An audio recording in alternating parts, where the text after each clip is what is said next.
Yo, what's good, everybody? Welcome back. Back here with the guys, Dawson, Young.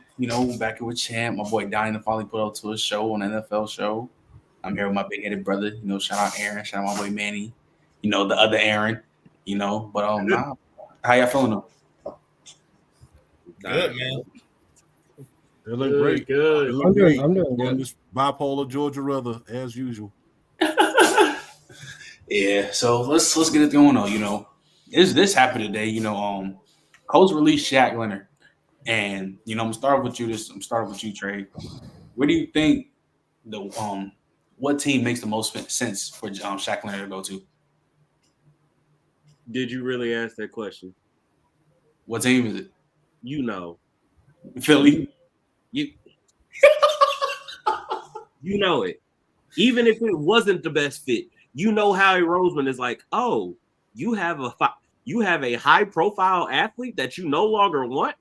I'll gladly take him. And on top of that, if we're being honest, the fact that their best receiver or not best receiver, their best linebacker right now is Zach Cunningham. Like, Respect to Kobe Dean. and let's not. I love N'Kobe Dean in college. We are not seeing Georgia N'Kobe Dean right now. And part of that is he's probably playing out of position because he's a Will and not a Mike. Yep. When you have to play Mike, and you have to take on them centers and guards, it's a whole different game. Yes, especially when He's you're a little small. He's a little small to do that. 30. Now, I will Oh, say little? getting Shaq Leonard probably wouldn't help that much because he also is an undersized linebacker. But at the very least, if you add another quality piece in the second level of that defense, that could help you long term. So yeah, it's probably gonna be. I'm gonna be honest.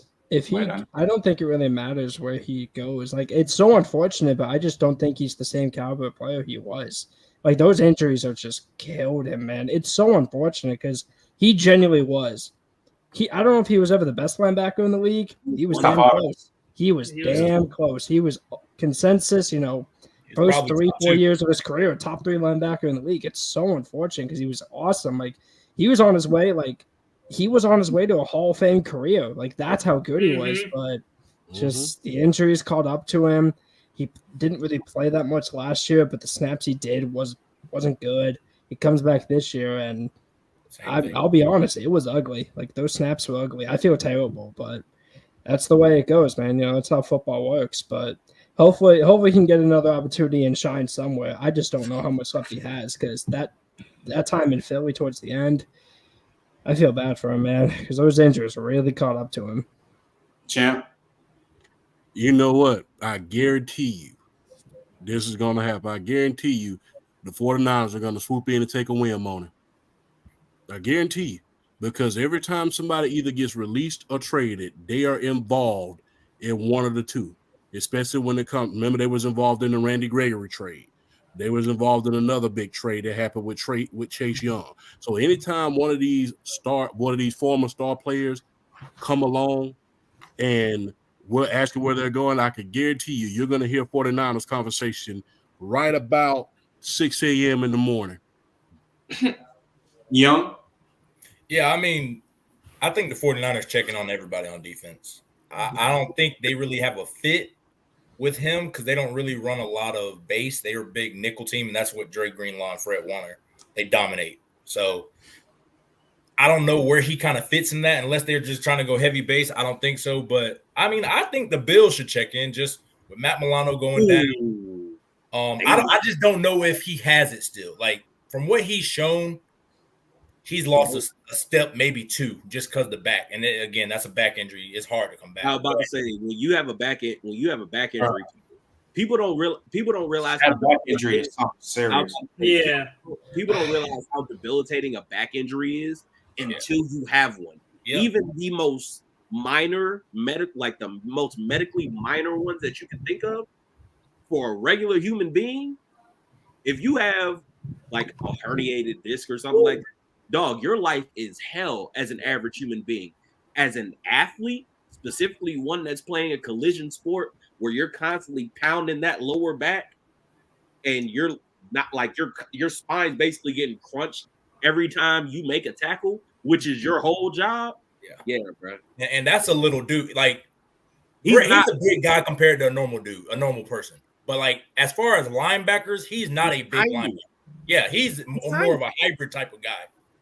So I think Buffalo makes sense just because they have Milano go down. I just don't know if he can get back to that play, it'd be an awesome pickup for them. I just don't know if he gets back to it. But Buffalo to me makes the most sense. Dawson. There's a team, Champ brought up a team like the 49ers. There's also another team that loves shiny cars, Ferraris, Lamborghinis. How about Mr. Jerry Jones? Leighton Vander Esch just won out of season, right? Oh, Yeah. Forgot about that. Hey, the Cowboys about to call up Mr. Shaq Leonard and say, hey, we need a linebacker. Hey, we need a linebacker. So, hey, all those teams you guys named, though, they all make sense. He's going to go to a team like that's a contender, though. Like you said, the Bills, that makes sense. The Cowboys. I hope to God, no, not the Eagles, though. Please, that's ridiculous. But no, all those teams make sense, though. They all make sense. They really do. You're going to Philly, bro. Look. I think it'd also be beneficial to N'Kobe also. I think you can learn a thing or two from him because they're both, for sure. they're both similar. They both play similar roles. They're both weak side linebackers who have been undersized, who are well known for their coverage ability, especially N'Kobe, who was really good and shockingly very good against tight ends in college. I think Darius Leonard's kind of the same thing. I think you can teach him a thing or two because, he has lost a step, but I think that'd be wonderful for N'Kobe. All right, bet. So let's move it on. We're going to talk about the game later, but I want to talk about one specific thing from the Eagles. So now since they won, Jalen Hurts is now the leading. Let me start with you, Young. Is that BS that he's the leading MVP candidate? No, because they're 9-1. He's Team stat. he's playing good. It's not what we would think of a former MVP, in my opinion.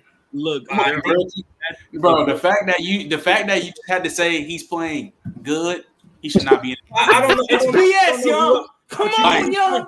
Okay, well, who should be the MVP then? Because the answer is nobody. I was That's everybody You know else. what? Can we just give the MVP to Myles Garrett? He's on pace for 22 Hey, sacks. that's Can we what- just that's give the my MVP I to think- Myles I Garrett? think- Hey, I was gonna say Tyreek Hill's gonna break the receiving I record.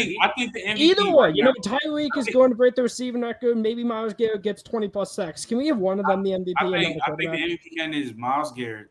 I think he should right now. He should win it. He's not gonna win. But still, to me, we talking about quarterbacks, bro. CJ Stroud is still my MVP. I don't care That's if what I he just said. CJ Stroud. CJ Stroud is still my MVP, and they still second division, bro. Like they keep winning, bro. Mhm. CJ Stroud, problem- He looks really the bad problem in the with second Stroud half. is that I just know they're not gonna give it to a rookie. They're not going to give it to a Can rookie. you say that, bro? Well, But the story is I don't think that matters. It was just like I don't think being a rookie matters. I don't think they I'm just care. saying though, is that the fact that Young Lily just said he's playing good, bro? He's not the MVP. I mean, Like I feel you that they. I know he's not. I don't know. He didn't who even else play is well playing yesterday. better. He wasn't even that good yesterday. If Jalen, You gotta have the requirements like of being on a winning team. Like that's baseline. yeah, for sure, yeah. So, like, There's a lot of outside winning of that, teams. outside of that, at right now, who's playing better? That's also like a top team in the league. Myles Garrett. Myles Garrett. No, I can't lie. I can't lie. And to me, Myles Garrett is. It has to be really- Myles Garrett because of the fact. What do the Browns have? 7 wins. They have no quarterback, no Nick Chubb, no They have the offense best right defense in now, the league. and the best. Yeah, this is like JJ. JJ. This was like JJ Watt back in 2014, where he almost Literally. single-handedly took this team to the playoffs. And you know what? In 2014, there was actually good quarterback play. The quarterbacks this year are trashed. Yeah. Let's Like, be honest. I mean, The quarterback play is trash. Russell That's- Wilson's, it really Russell isn't. Wilson's having a top 5 season. Damn near. I want Myles Garrett to win it because I like seeing something different, and I think he is a dog. Like I think what he's doing this year deserves that kind of credit. But we know how this goes, man. It's a quarterback award, and it's really who's the best quarterback on the best team. Like that's what it is. This is what I'll say to you, though. I don't think we've seen a worse year of quarterback plays in the modern NFL. Like, Oh ever. yeah. This is the It's worst. bad. Like, It's bad. we thought, like, people thought last year was bad, but like, at least we had Mahomes. Allen was decent. Hurts was good before the injury, but like, at least we had Mahomes. At least he had a really good year. And like, and another good example is like 2021. Like, Rodgers was really went crazy, good. though. Rodgers was really good. Brady was solid, but like most of the top guys were like MVPs until the second half of the season when they started falling off. Like Russ was balling out at the beginning. Kyler was balling out at the beginning, and then those guys get hurt, and then they're not the same. But this year, it's been nobody. Nobody has been at that elite level. I just think ever since week one, nobody was. I mean, yeah, if you're talking about just like the Kiwi play just look like how it used to be in the 2000s. 1 or 2, 3 guys be playing good, and then the rest just be looking like some Reginald. So I mean, like, okay. So can I present the panel a question real quick? Oh, sorry to interrupt, Trent. My apologies. Oh, you check? No, go ahead. Yeah, I was there. Go ahead, Trent. Are we really seeing mediocre quarterback play, or has defense finally caught up to the offense? It's a little bit like we saw in the 2000s. Has the defense finally caught up to the offense, and we're able to see the pocket collapse on these quarterbacks a little bit more, even though the NFL is trying to protect them a little bit more? I think it's a little bit of both. I've watched since I've started doing these shows with Trent. I've started watching a lot more quarterbacks than I ever really have, which means by default I'm also watching a lot more defense than I have. Yeah. There is some truth to these defenses. More like they're catching up. Like for every one of these concepts that, we love getting in this bunch, and we're gonna run this concept and it's gonna be a quarters beater.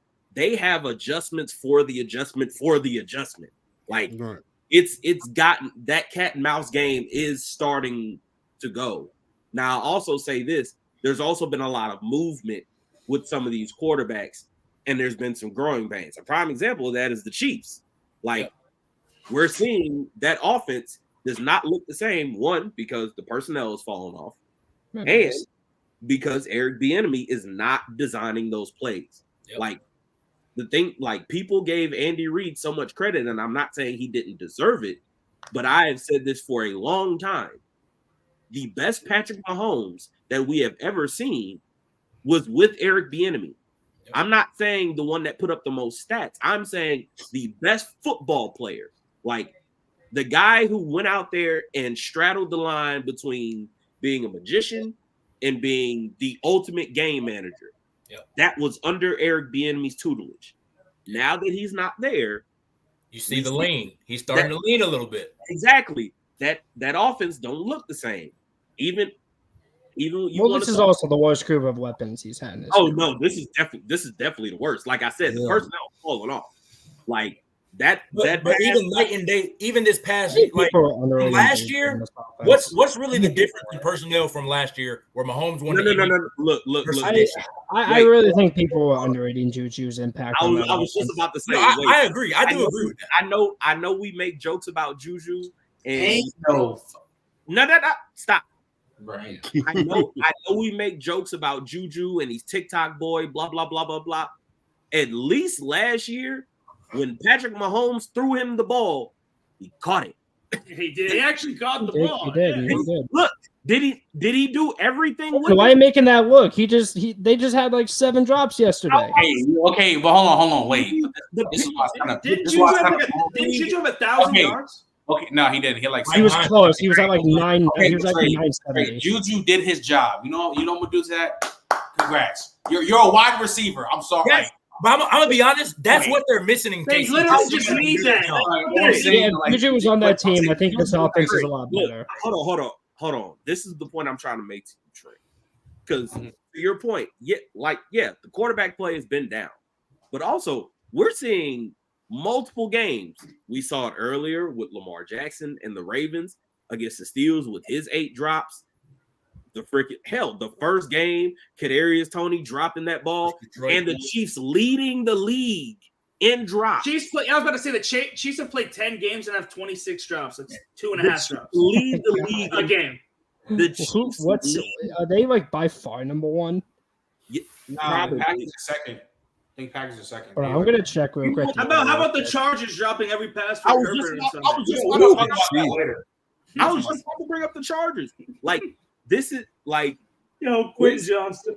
This has been such poor play, and it's not just with the quarterbacks; it's with offense in general this year. Yep. Offense hasn't been great. Now, some of it is due to the defense, but also some of it is just, hey, bro, you get paid. If I throw you this ball, I need you to catch it because that's what that check for. Like that's your job. That's why we paying you every Monday when your bank hits the account. So basically, when that cash hits your account, this is why we do it. So basically, we don't care about. By the way, brother, I just looked it up just off topic real quick. They're number 2 in drops actually. So basically, all of us. But it's literally neck and neck. They have 25, and number 1 is the Browns with 26. So basically, another reason Myles Garrett should be MVP because they can't. Another reason. Oh, yes. Yeah, there you go. Spit. What this man spit. Myles for MVP. Yeah. So basically, we've been saying all year about offense what Tom Brady just said last night. We've been saying that all year, except we're not in front of ESPN. Am I right or wrong? Brady's been saying this for a minute though. I saw the clip floating around, but I didn't watch the clip, so I don't know what he said. He was saying how he was basically saying that he's been seeing a lot more mediocrity in the NFL, and he's right. But he's been saying this for a couple of years though, because I think he's been saying this ever since he got I feel like I've had this conversation. I don't know with Trey, but with somebody. I feel like we just went through the greatest generations of quarterbacks ever. So how are we gonna say it's mediocrity when it was at the pinnacle, like the height of heights? I gotta. And now it's mediocrity. I gotta answer for that. Well, I also think there is a factor of so many quarterbacks have been injured this year. So many quarterbacks have been injured this year. I mean, Kirk Cousins, season-ending injury. Deshaun Watson, season injury. Now he wasn't playing good, but still, season-ending injury. Like Joe Burrow, season-ending injury. It's so many guys getting hurt. Daniel Jones, season-ending injury. Snap. Okay. Look, also, I'm gonna just bring this point up to our point about Tom Brady saying, "Yeah, we're seeing more mediocrity." Part of the reason why, and as long as I am on a public platform, I will keep harping on this point. We need new blood in these coaching staffs. These same old dudes, these retreads that have been bounced around the league because they know dudes. Hey, I'm not saying you gotta go, but what I am saying to the people who are doing these hiring processes, if you want your product to continue to be the best thing in American sports, I'm gonna need y'all to let some of these dudes from the past go ahead, collect their NFL pension, and ride off into the sunset. I'm going to need some of these new dudes, whether it's college, whether it's high school, whether it's some of these minority internship programs, whatever it is, you need to find new blood. There needs to be new ideas. There needs to be new voices, because that's a part of that too.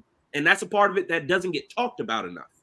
Yep. Like, we got the same dudes running the same system. Like, if we really keeping it a stat, if you go through every coaching staff, you can track like all the coaching staffs in the NFL to like 3 or 4 specific coaching trees. Yep. Like that Walsh tree is that home. It's the same thing. I agree. I'm not saying it's a bad thing, but what I am saying is eventually if you do that, a lot of it gets stale after a while because everybody's running the same variation of what everybody else is running. Like, there's nothing innovative at this point. So, hey, something will come out soon. Something will, but what I'm saying is, hey, if y'all don't want this to get stale, expedite the process a bit. You know what? You saying this, I'm officially going to start pushing the narrative. If Sean McDermott gets fired hypothetically, and Ben Johnson goes to the Bills, you will see me pushing a Josh Allen MVP narrative. I've been saying young. How long have I been saying this? How long have we been saying this? You've been saying this since the summer. McDermott needs to get fired, and they need to go get Ben Johnson. Dude, Ben Johnson would take that job so fast. He would take it in a heartbeat. He would take that job so fast. And honestly, I think Allen Diggs. I think Stephon Diggs. I think Stephon Diggs would stay too. Like he probably knows how good Ben Johnson. I think I told Dawson this. I said if they don't win the Super Bowl this year, which they're probably not, it's either McDermott leaves or Diggs is out of there. One of them are leaving this season. I hope it's McDermott. Hey, speaking of the Lions, you know, they had a real bad win this past Sunday versus the Bears. So I'm gonna start with you on that. They barely escaped. Are we starting to see the Lions looking like pretenders? Okay, I wouldn't say pretenders. I think if realistically, like, because we be in the Discord, people are betting $100, $200 that the Lions are going to the NFC Championship. I'm about to make free money. That's free money. Like that's free money to me. That's crazy.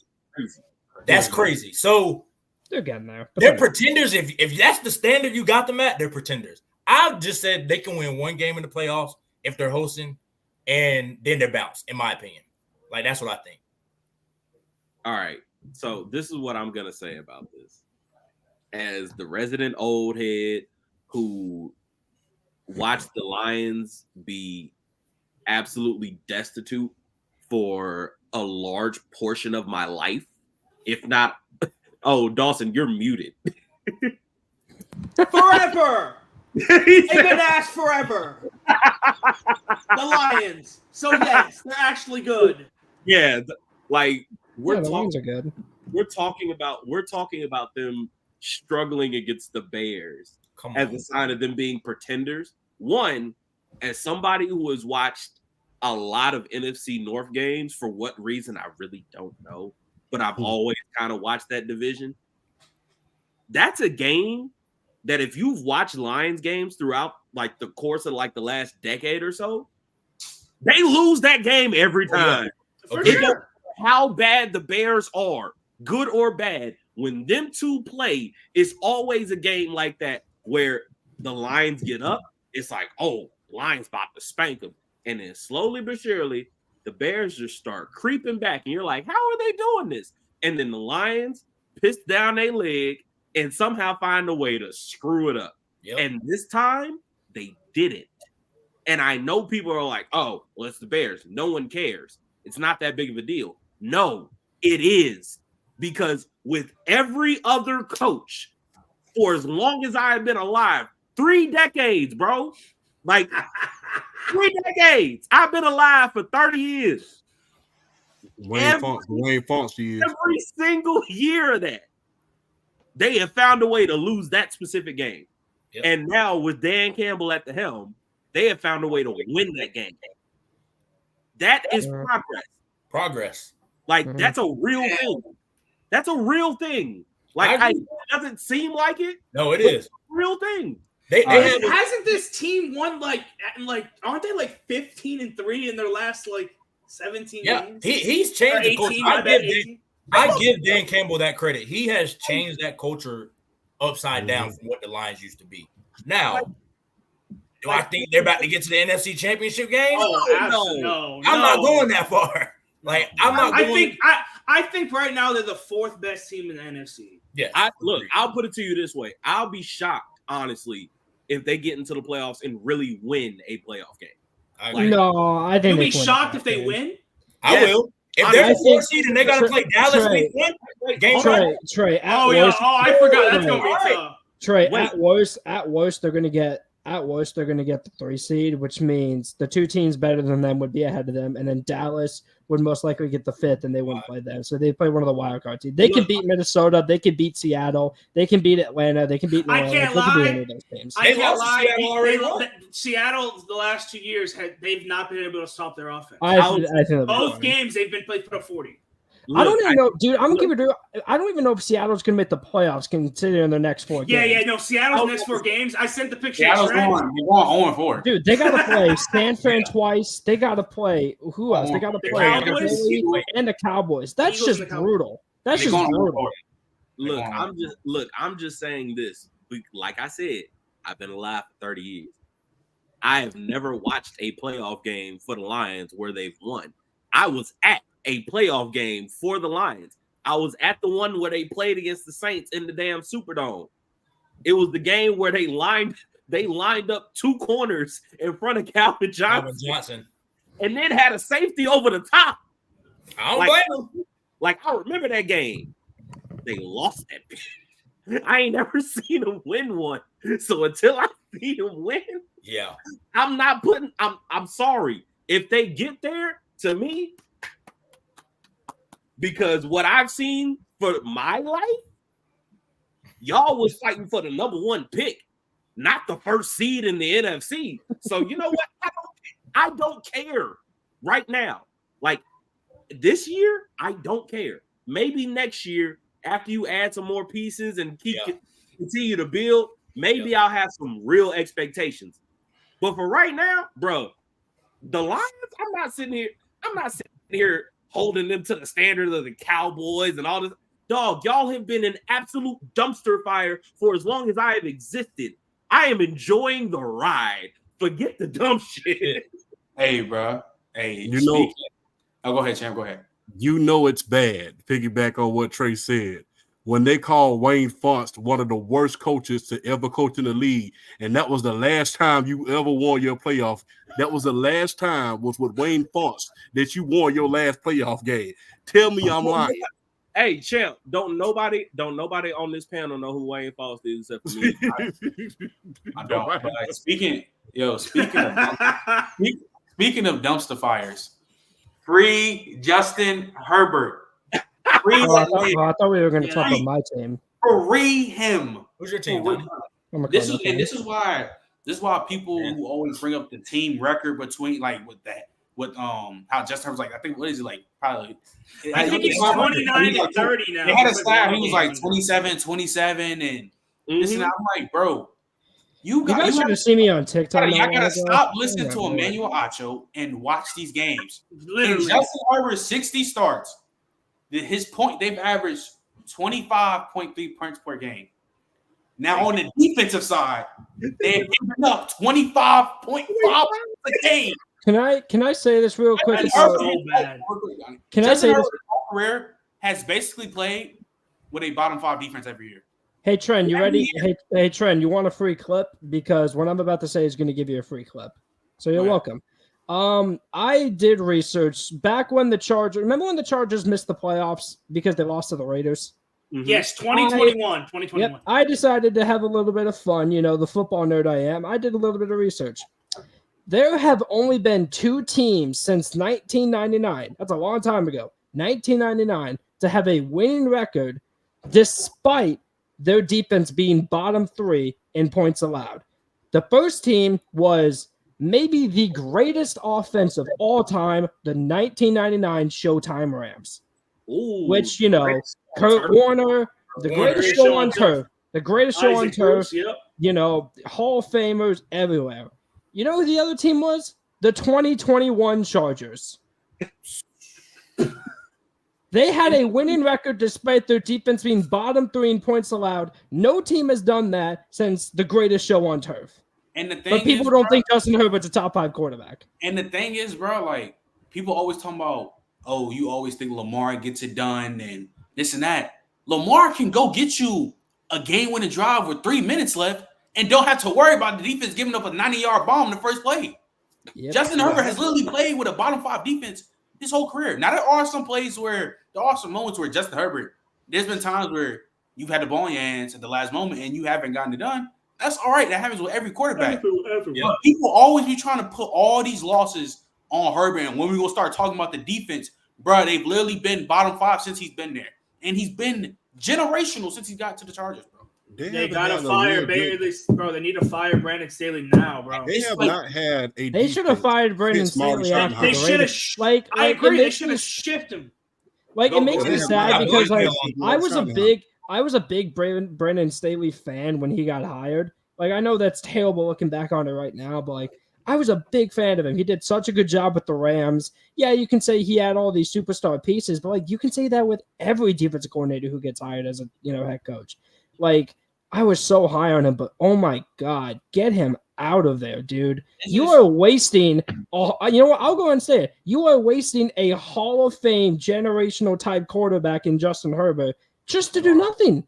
Like, this dude is so unbelievably gifted as a quarterback. It's so sad that they're just wasting him. With the Chargers, though, Like, why does this surprise us with the Chargers? It doesn't. Like, they have been known to have high-powered offense, doesn't. great quarterbacks, great running backs.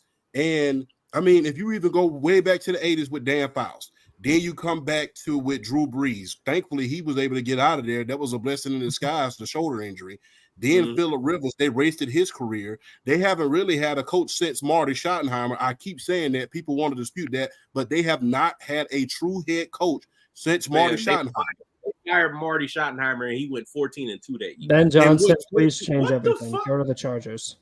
Yeah, so the Chargers have always been this offense. They could draft well, and they could put some great teams on the field, but when it came, they have not had a top defense or a true coach since Marty Schottenheimer, and I don't think that's a coincidence either. They always try to hire these.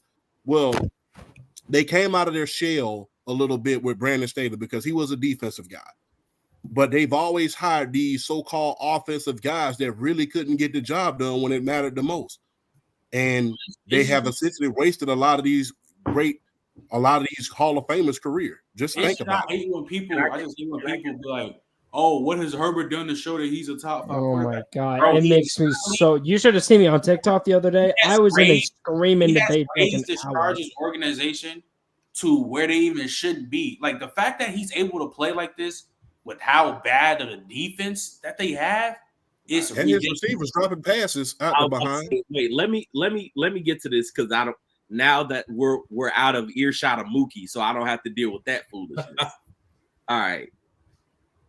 If we're being serious about this, Justin Herbert, the only real criticism that I have of him as a player is that sometimes he is too robotic. Yep. Like, if you tell him to do something, he will do it to the absolute T, and it's crystal clear. But there are times where things get muddied, and I need you to make a play. Like, I just need you to create something because you're talented enough to do it. And more often than not, he doesn't really do it. And sometimes when he does try to do it, it turns out really bad. Yeah. Yeah. So that's my only real criticism of him. Everything else, he's a great player. He's top 5, man. He's top 5. Also, the point that I was saying earlier about offense being down in general, hey, Keenan Allen, like, I get it. I'm going to give you a pass because you the OG and you've been doing this for years. Hey, eventually everybody has a bad day. This was clearly your bad day. Yeah.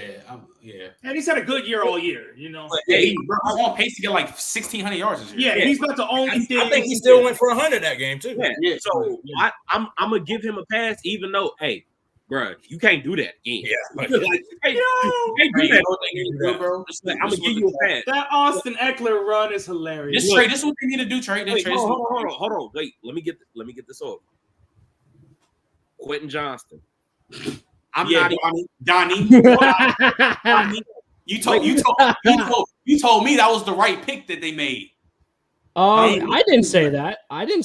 I said I would have liked Zay Jones more in that offense. Zay Flowers. I understood that was sorry. Who did I say? Zay Jones. The Oh receiver. jeez. So okay, Yeah. not that guy. Not that guy. Hey, you I like Zay Flowers. Barely I like Zay Jones Flowers in that scheme a lot more. They took Johnston. I didn't hate it, but listen, I will accept my L on that take. I'm not calling him a bust though, because I think it's unfair to call a rookie a bust after his first year. But I will admit, as of right now, it was a bad pick, and yeah, it was an L take for sure. But we'll see what happens. I need to get this off about Quentin Johnston, because I'm not even so much going to drag him through the mud, because he didn't put himself in the position. He didn't draft himself to the Chargers. That was Tom Telesco in that front office. Yep. I know what I saw on film from Quentin Johnston. Yes, he is very physically talented.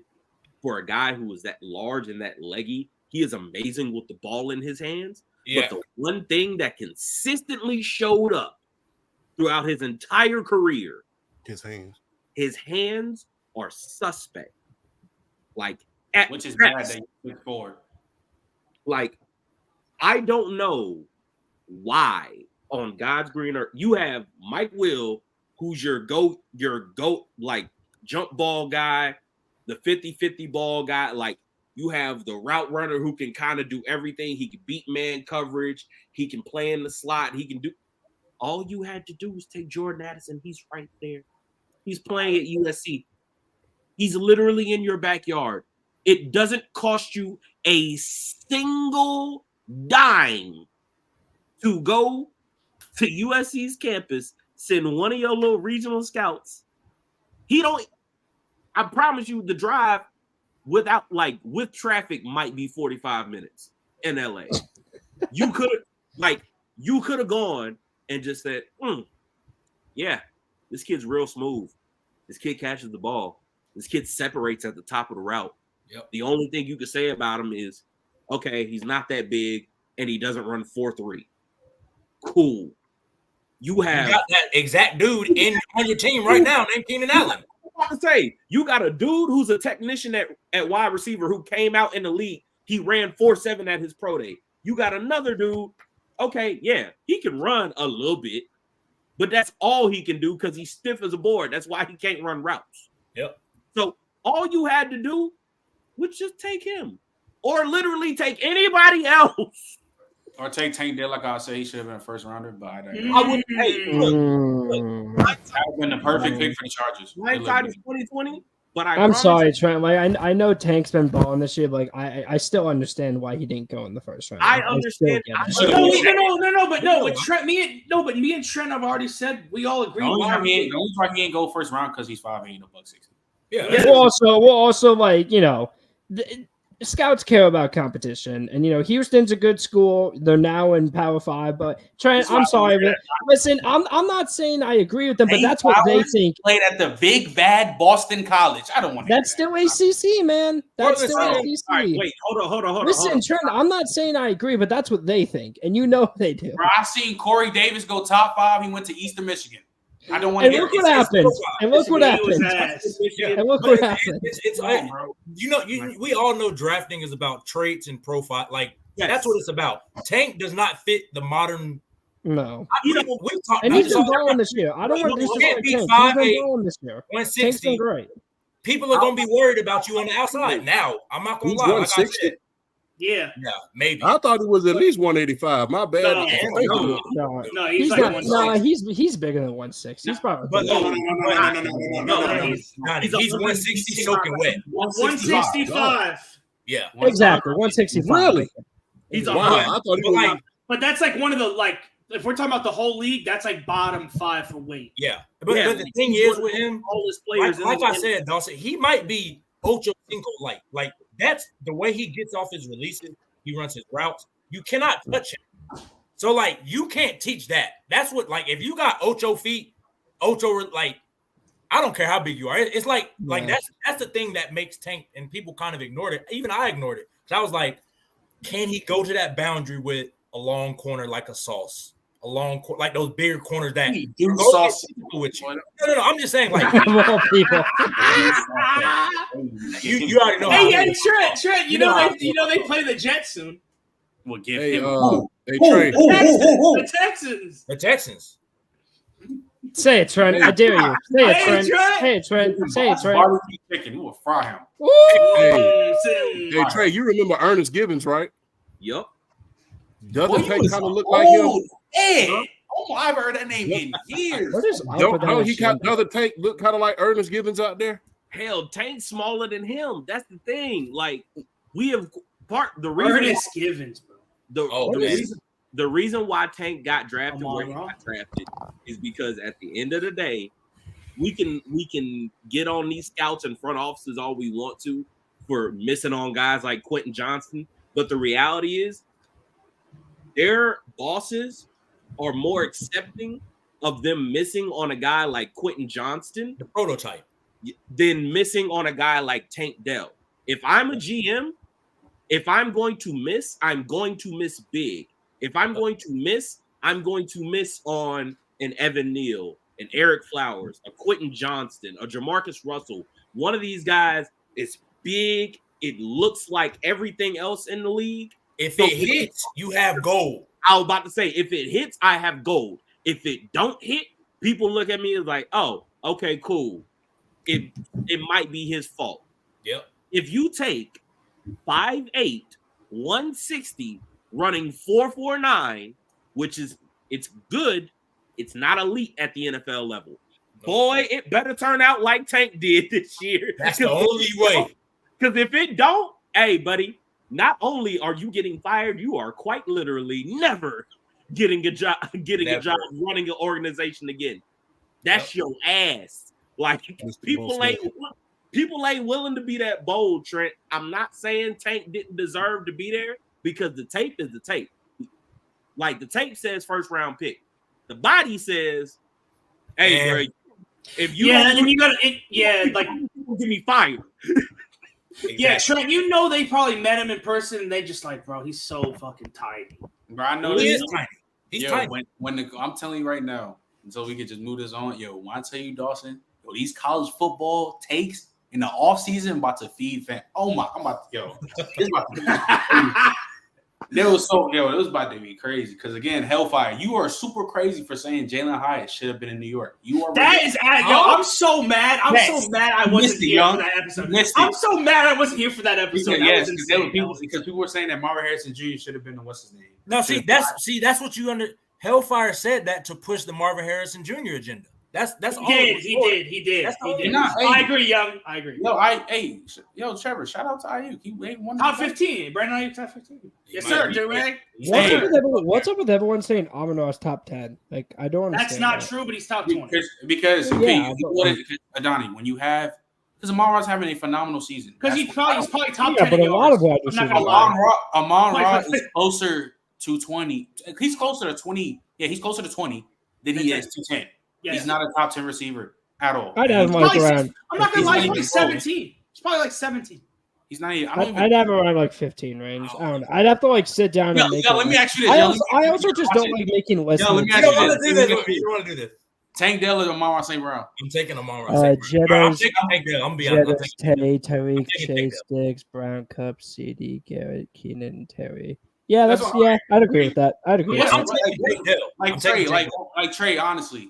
What's up, Sports Talk? Because I know you just put up. What's his name? What's really stopping the conversation between Tank and Amon-Ra? Okay. Next topic. We're not doing this. Next topic. We're not doing this. We're not doing this. More than a year. Probably. Trent. It's too soon. It's too soon. Wait, I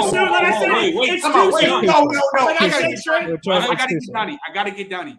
You can say he cooked my team. I could cook Marco Wilson. Come on. I could cook Marco Wilson. Donnie, you can't say that. You know why? You can't say that specifically. You said Bijan Robinson was a top 15 back before he ever stepped on the field. You said that. What did I say? You said Bijan Robinson was a top 15 running back before he even stepped on the field. Hell, he's not even that crazy. I had people all over the internet saying top 7, top 8. Yeah, no. I've been pushing against this agenda since the beginning. Here's my point, though. Donnie. He's a top 15 running back. When he gets the touches, he's top 10. Okay, but my point, and when you see Tank Dell get that ball, he better than Amon-Ra St. Brown. Is my point. I mean that you gotta stay consistent. Because I'm gonna take Tank over Amon-Ra, and I'm taking Bijan over a lot of people too. Me too. Free Bijan. I'm taking Bijan. Yeah, free Bijan for real. But Arthur Smith. What is you can't tell me that.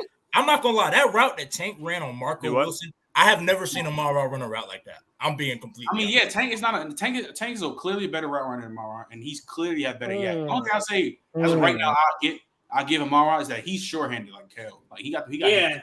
The thing because he was saying he's more sure-handed than him. But besides what you got, Trent? No, yeah, but let me ask you this because I ain't on Sports Talk. You be so inconsistent with it. Not even inconsistent. It's that you be hot spot on with one take, and then you just be wide left reaching like you tap. So what was you about to say about you said Bijan not all that?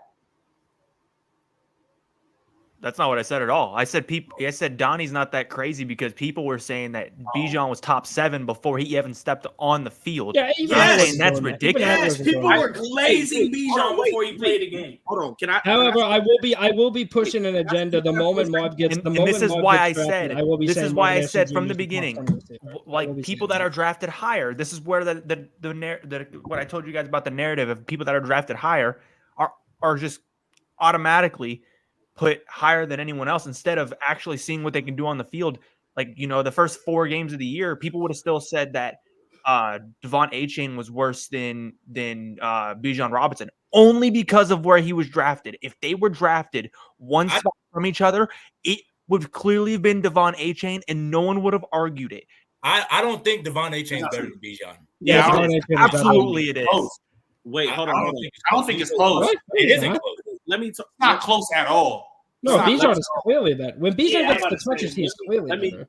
I just think Achane has that home run ability. That's what Bijan doesn't have. He doesn't have that. When you talking about vision, That's the only thing Bijan doesn't have, though. Like, Bijan has everything except for like the elite, Jonathan Taylor, Kenneth Walker, Devon Achane, like breaking, like but Devon Achane's 185. Kind of breakaway speed. Devon Achane's 185. Has played 10 NFL games and has been hurt twice.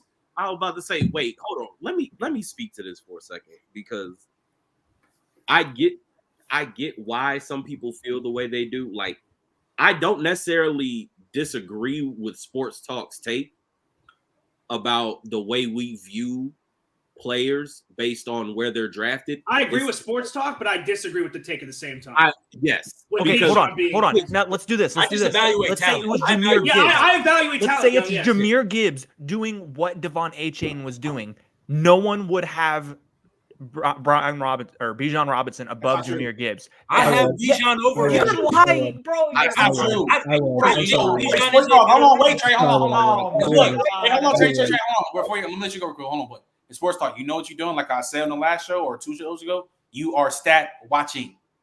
That's literally what you are doing. That is the definition of what you care about production. And I don't understand. You just sit here and talk about Tank Bell and how he's this amazing producer in college. But then all of a sudden, I go to my people and you're like, it doesn't matter. Time out. Man, this guy can have 7 yards in a season. He's better somehow. Like, I don't get what the fuck. Production. Bro, skill set is more overall than production. James Robinson ran for 1,000, or what's his name? James Robinson. He did. For the Jaguars. It's not about I don't care about and then they Sports Talk. James Robinson ran for 1,000 yards, and they drafted a running back in the first round. Because Rozier ran for 1,000 yards. Exactly. Okay. That's why we've done this. Because they realized, listen, we got by with just an average guy that ran for 1,000. Let's put elite talent. He should go crazy. This is an average guy can run 1,000. That's crazy. That supports my theory of the running back. That supports. This is why I can't stand. That supports my slander of running backs. This is why I can't stand when Sports Talk is saying that. Oh, I don't care about production. Well, first off, bro, just because you have better stats don't make you the better player. Because, for example, Keenan Allen has like 1,000 yards already in 11 games. Are you going to say he's better than Devontae Adams? No, but we can also understand the situation.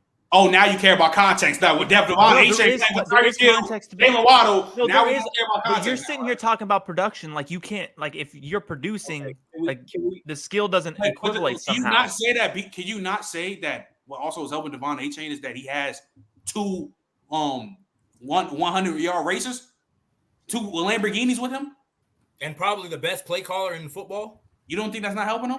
Probably it is. Compared to Bijan playing with a terrorist?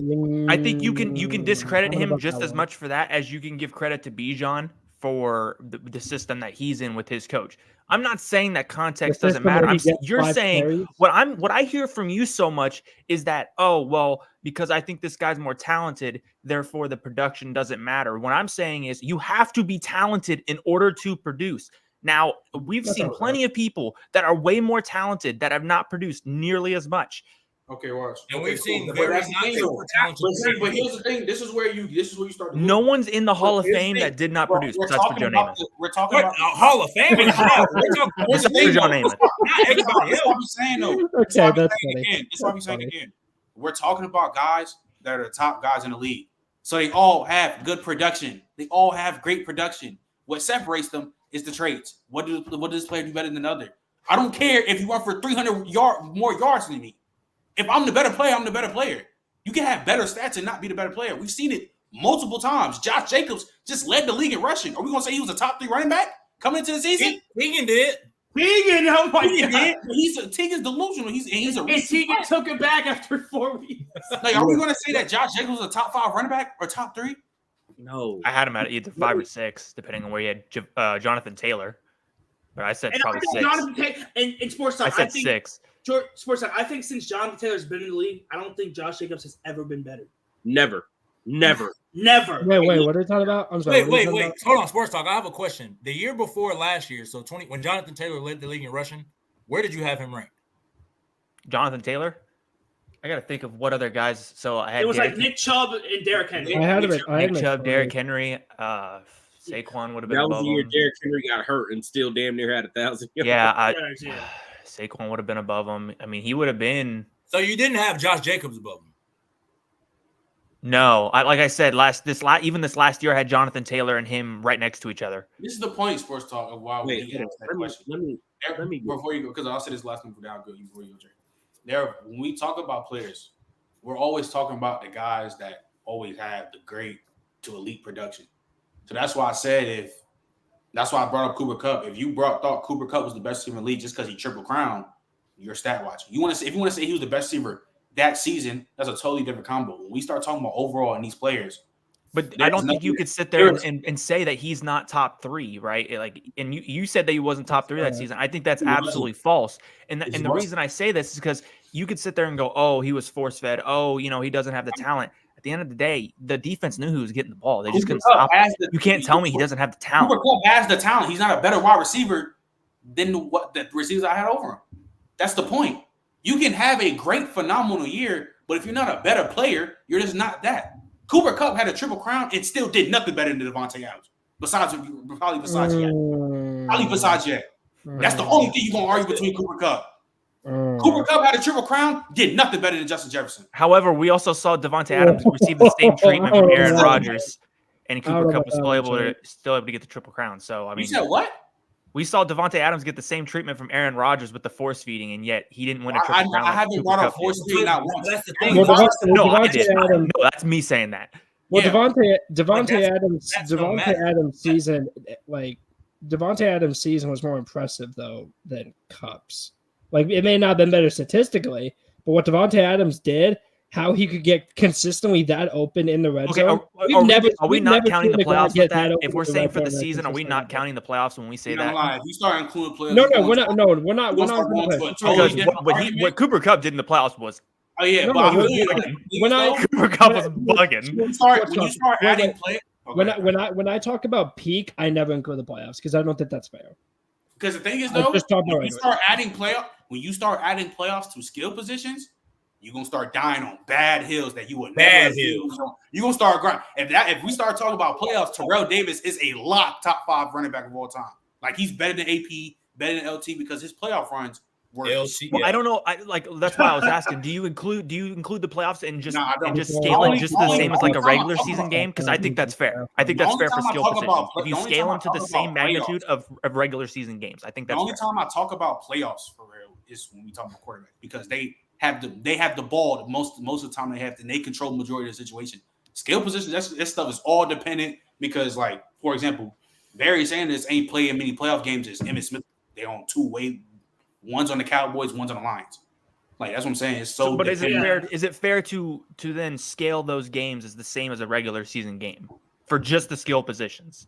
That's why they hold the same weight. I think that's fair because it's still a football game. Like, you can't be it doesn't count. I feel you though, but again, when you start adding playoffs for skill positions, again, you're going to start dying on terrible hills. Like, do you think Larry Fitzgerald's a top 2 receiver of all time? Not even top 5. Not even top 8. Do you think he's top 2? He's not top 8, Donnie? What? No, I don't think so. And I'm a Cardinal fan saying this. Oh. I'm a Cardinal fan. No. Wait. Time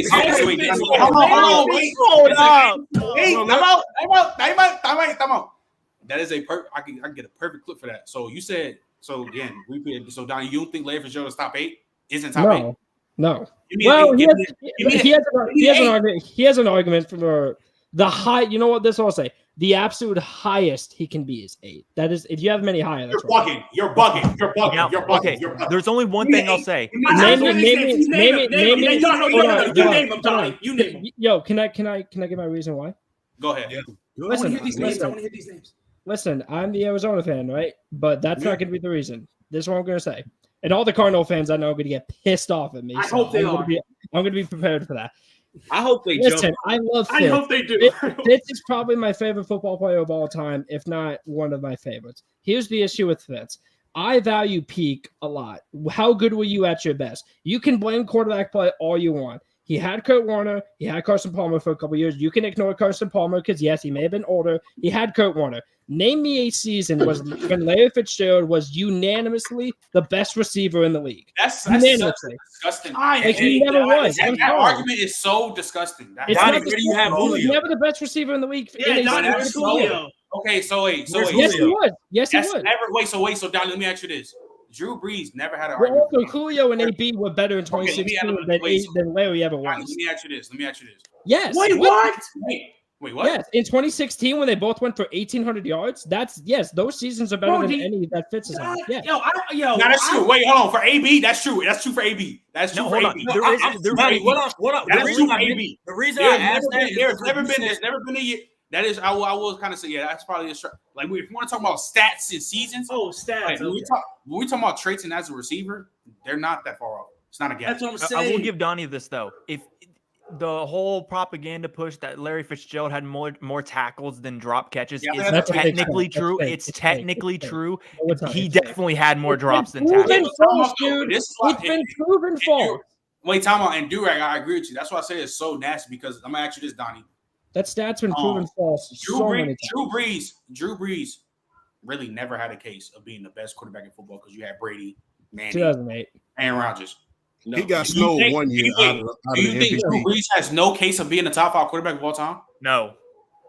Well, I think he's in the 5 to 7 range. I think he's in the 5 to 7 range. 6 to 7 range. He's not top. Yeah, I think that's fair. I don't think that's does have an argument though. He has an argument. You're saying he has an argument for 5. That Larry Fitzgerald that has a there's 4 quarterbacks who have no argument. It's Brady, it's Rodgers, Montana, and I'm not gonna lie. Those 4 have no argument. 1 year but you have to admit, the year 2011, Drew Brees really got snowed out of that MVP. He didn't get that though. He led the league in every statistical category, including complete passer. Rodgers had a higher passer and he had more touchdowns, and he was better than him. Drew Brees he led the league in touchdowns, yards, completion percentage, and he led. Okay, but here's the thing. Record comes into play when you almost go 16-0.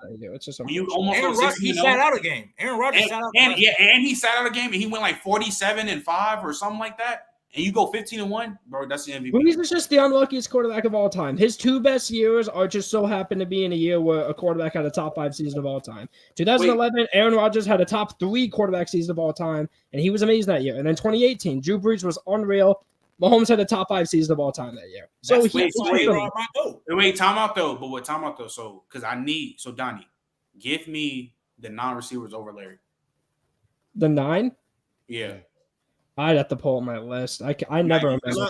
Can I take a hat? While you put that list, champ, you can go ahead, champ. All right. So would you rather have Steve Largent or Larry Fitzgerald? Larry Fitz. I say you would you rather have Chris Carter or Larry Fitzgerald? Super close. I'll say Larry though. Club? Yeah. It's Marvin Harrison or Larry Fitzgerald?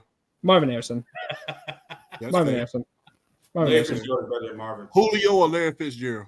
Julio. Yeah. Julio. I'm sorry. You know Julio. I am an Atlanta Falcons fan. You know what? Let me think about that. Okay, so let me just try to think. Maybe I might be missing one. So you got Jerry, obviously, who's the GOAT. You got Randy. You got Calvin. You got who else? You got AB. You got Julio. You got T.O. You got Marvin Harrison. Hold on. And I think those 7 are like comfortably. What makes Marvin Harrison better than Fitz? Wait, hold on. Wait, Trent. I think after 6 is when it gets. What makes Marvin Harrison better than Fitz? I don't know. Trent, you got to let me go. Donnie, yeah, I don't like longevity. Yeah, I don't know. Yeah, the guy who said that in the comments, I don't like longevity. I don't care about y'all done cut me off about 3 times. I got to step in. I'm sorry, Trey. Go ahead. I apologize. No, it's not your fault. This hurts my soul. It's like, because one, I got Larry at 3. I'm sorry. That's ridiculous. No, that's ridiculous. Oh my god. Oh, that's ridiculous. I know I'm higher than everybody else. That's fine. I don't care. The thing I got A-Rod at 2, if it means anything. I got him as the second greatest quarterback ever. So hey. Look, it's my list. If you don't like it, I don't give a damn. Because at the end of the day, what you gonna do is fight me. I promise you're gonna lose. So I ain't tripping.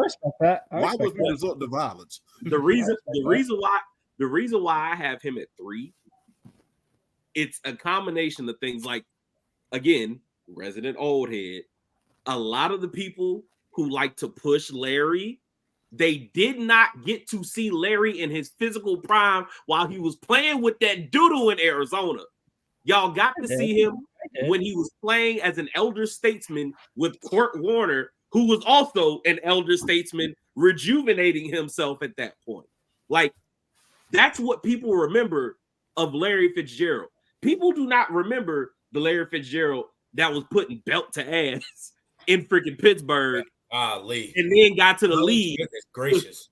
Got to the league with buns around him.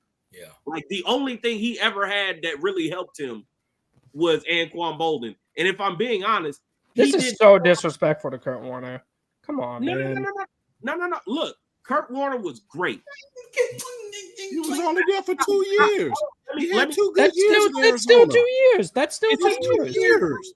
That's still 2 years. Wait, hold on. 2 years out of a bunch of. That's 2 years out of a bunch of years. Champ, wait, let me go. It's 2 years out of a decade plus worth of production with not just mediocre guys. Absolute bums. Carson Palmer was good with him for a couple of years. Carson Palmer was Carson. I know, but like it's still adds up. Wait, Donnie, you're missing my point. You're talking about all of these years where he had decent quarterbacks to good quarterbacks. These are all when he's past his physical prime. Like, people do not remember what Larry Fitzgerald was as an athlete. They only remember. Oh my God. They only remember. I remember the one playoff run they had with old Kurt Warner and them losing in the Super Bowl because of Santonio Holmes. Yep. Oh my God. Hellfire said it. Hellfire said it. That's almost racism. But By the way, you know what, Trent? This is something I have been wanting to talk to you about, the Cam Newton situation. This is something I am going to say. So I know you are very high on Cam Newton's MVP year. I'm not as low as Kieran is. Like you've heard Kieran talk about it before. I'm not as low on Kieran on that season. I think he kind of disrespects it a little too much. Here's my argument though for that. We talk about Cam's supporting cast. Yes, it wasn't very good. You know, the wide receiver core wasn't very good. The run game wasn't great. However, he did have a very good offensive line, if not maybe the best offensive line, and a very good defense. No, it was a good O-line. Come on, it was a good O-line. Hold on. What do you mean? So it was, dude. It was ranked top 3 according to PFF. Come on, man. There's no way you're gonna tell me it was an average O-line. Respectfully, PFF can you can disrespect PFF all you want. They're ranked top 2. You don't have to believe it's top 2, but you're not going to sit here and say it was average because it wasn't. It was very good. Okay. All right, wait, hold on. But here's the thing, though. Wait, hold on. Wait. Hold on. Wait. Cool. Here's the thing, bro. Oh, well, Donnie, what happened? Just real quick. I just want to get to the next point. Like that wasn't the main point.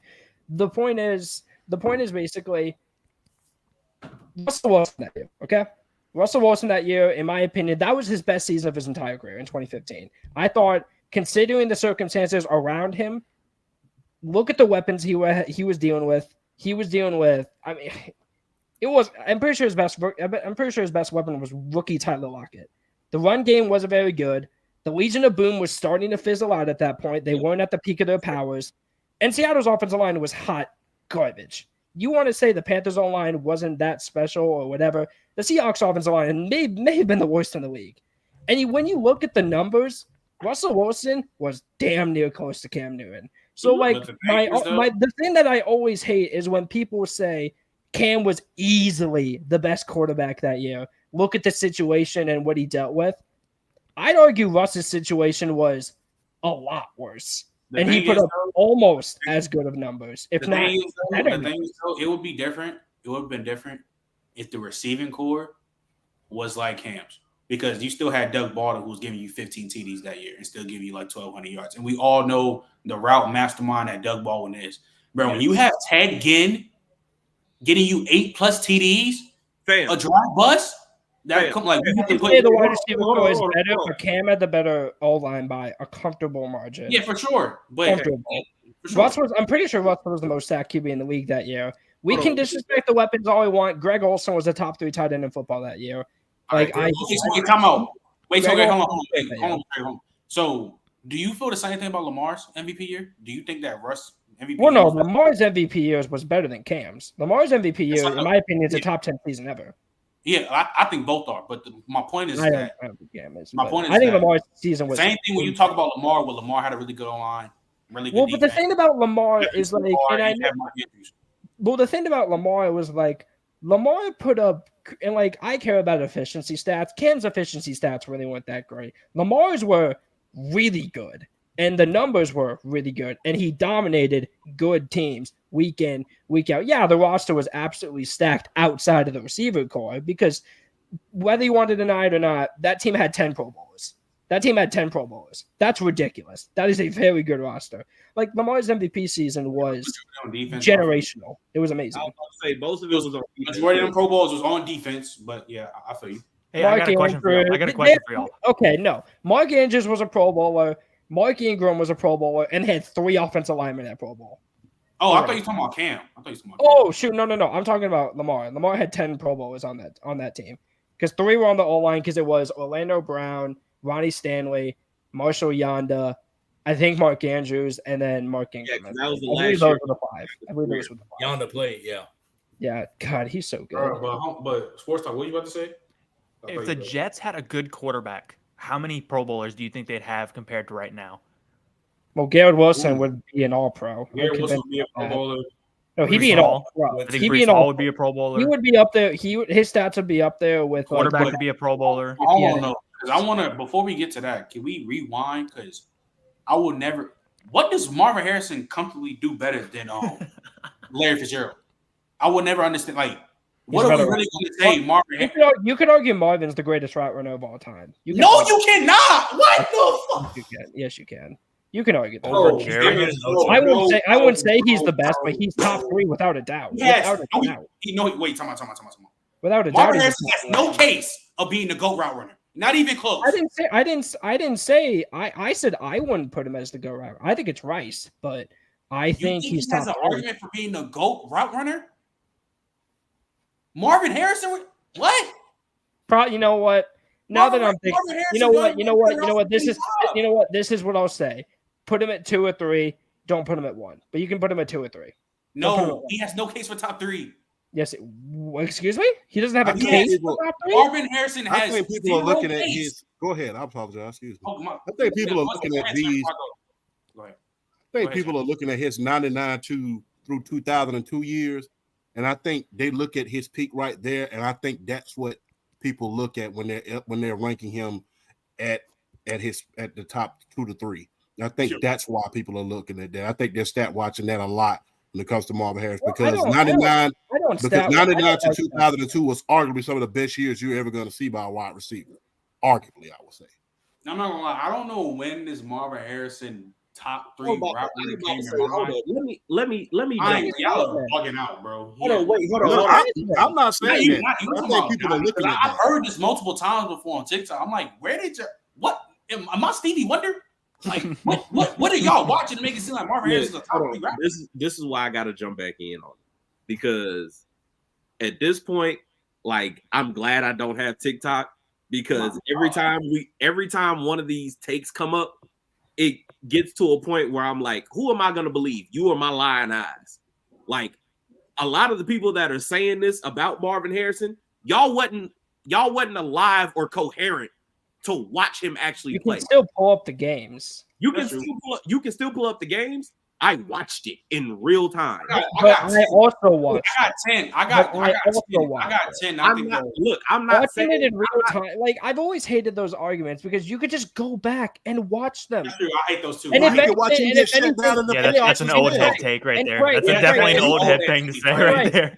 And you can watch him go back and get shut down in the playoff by the New England Patriots as well. He was a non-factor hardly in those playoff games. And if and like we say down south, if I'm lying, I'm dying.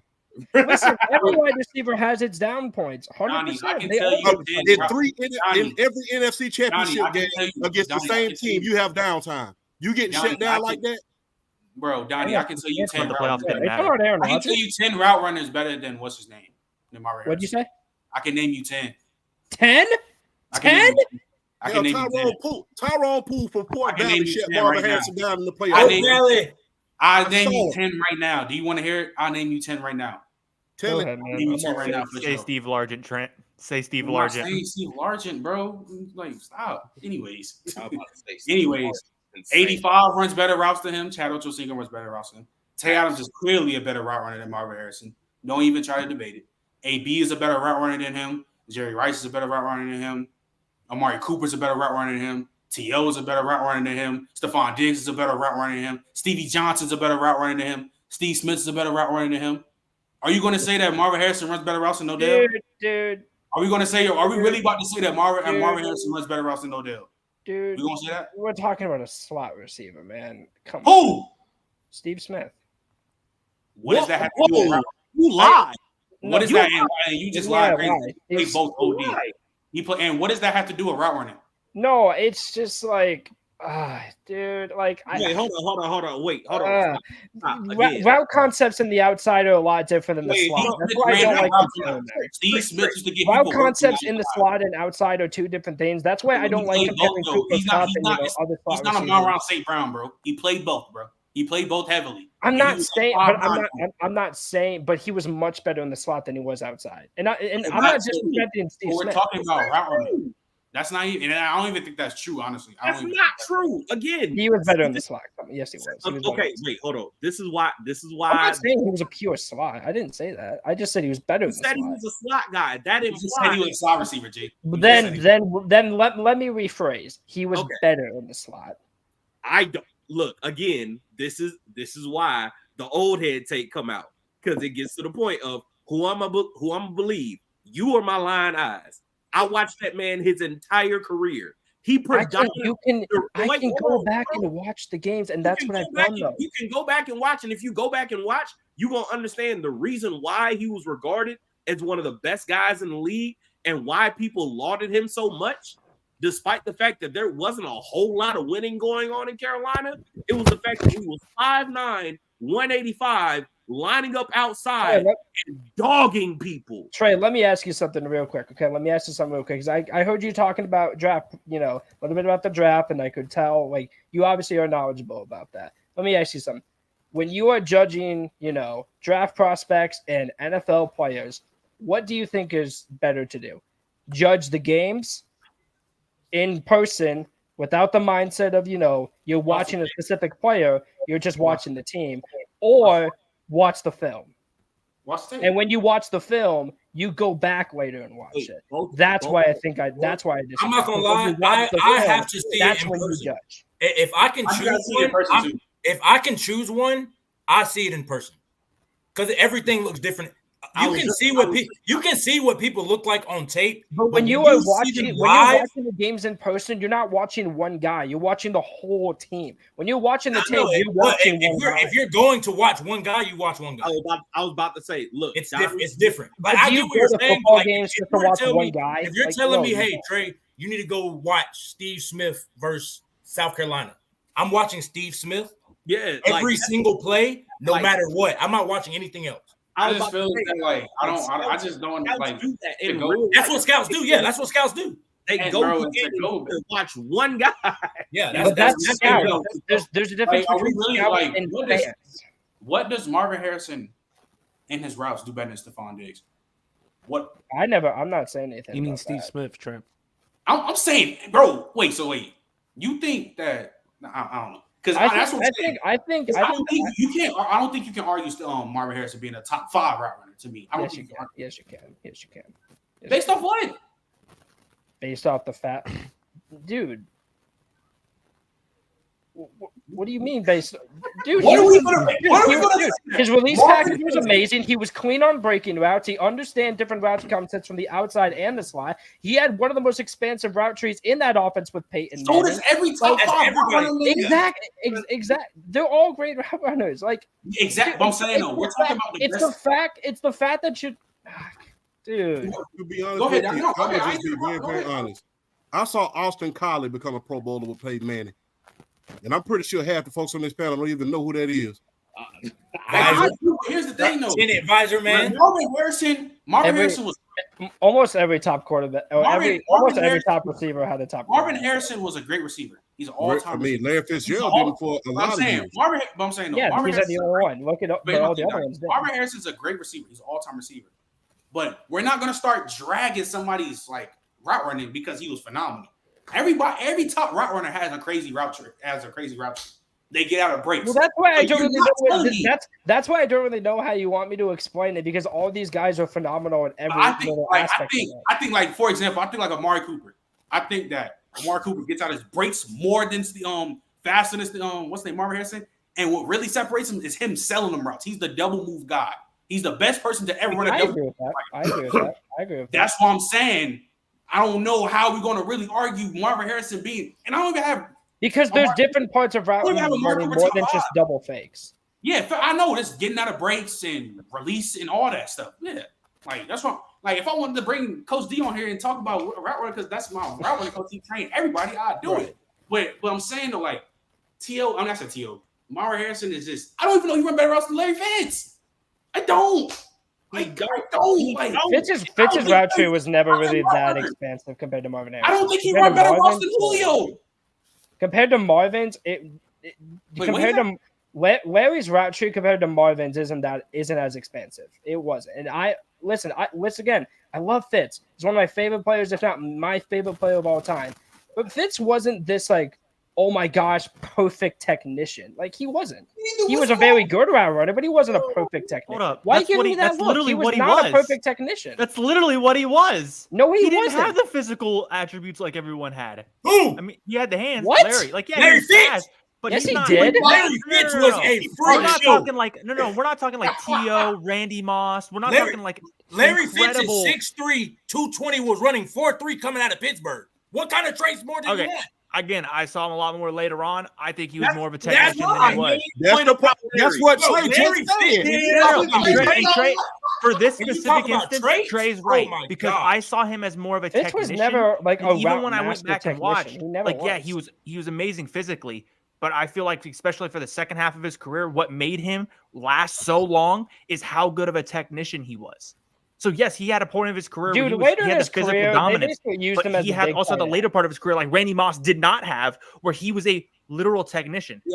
And you can agree with that, Trent, because when Randy Moss fell, when he didn't have that physical peak anymore, he fell off. Larry Fitzgerald did not have that. That's why I said that about Larry Fitzgerald. And even Trey's agreeing with me right now. I could see it on his face. I think that was more mental. First off, what's up, Sports Talk? But Sports PSB. But I don't know if y'all just heard what Donnie just said. He literally just said later on in his career they started losing like a tight end. Well, that's what Cliff did. Wait, you talking about what? Larry Fitzgerald? Yeah, that's crazy.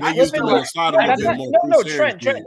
It's not negative towards Fitz. It's just what Cliff did. Like I just feel like Donnie Cliff designed that offense for Fitz to be basically like a receiving tight end. That's basically how he designed it to be. Donnie, where would you have Larry Fitzgerald as far as wide receivers goes? I just generally feel like before we move on, or before I'll let Trey go, I know you got one thing to say.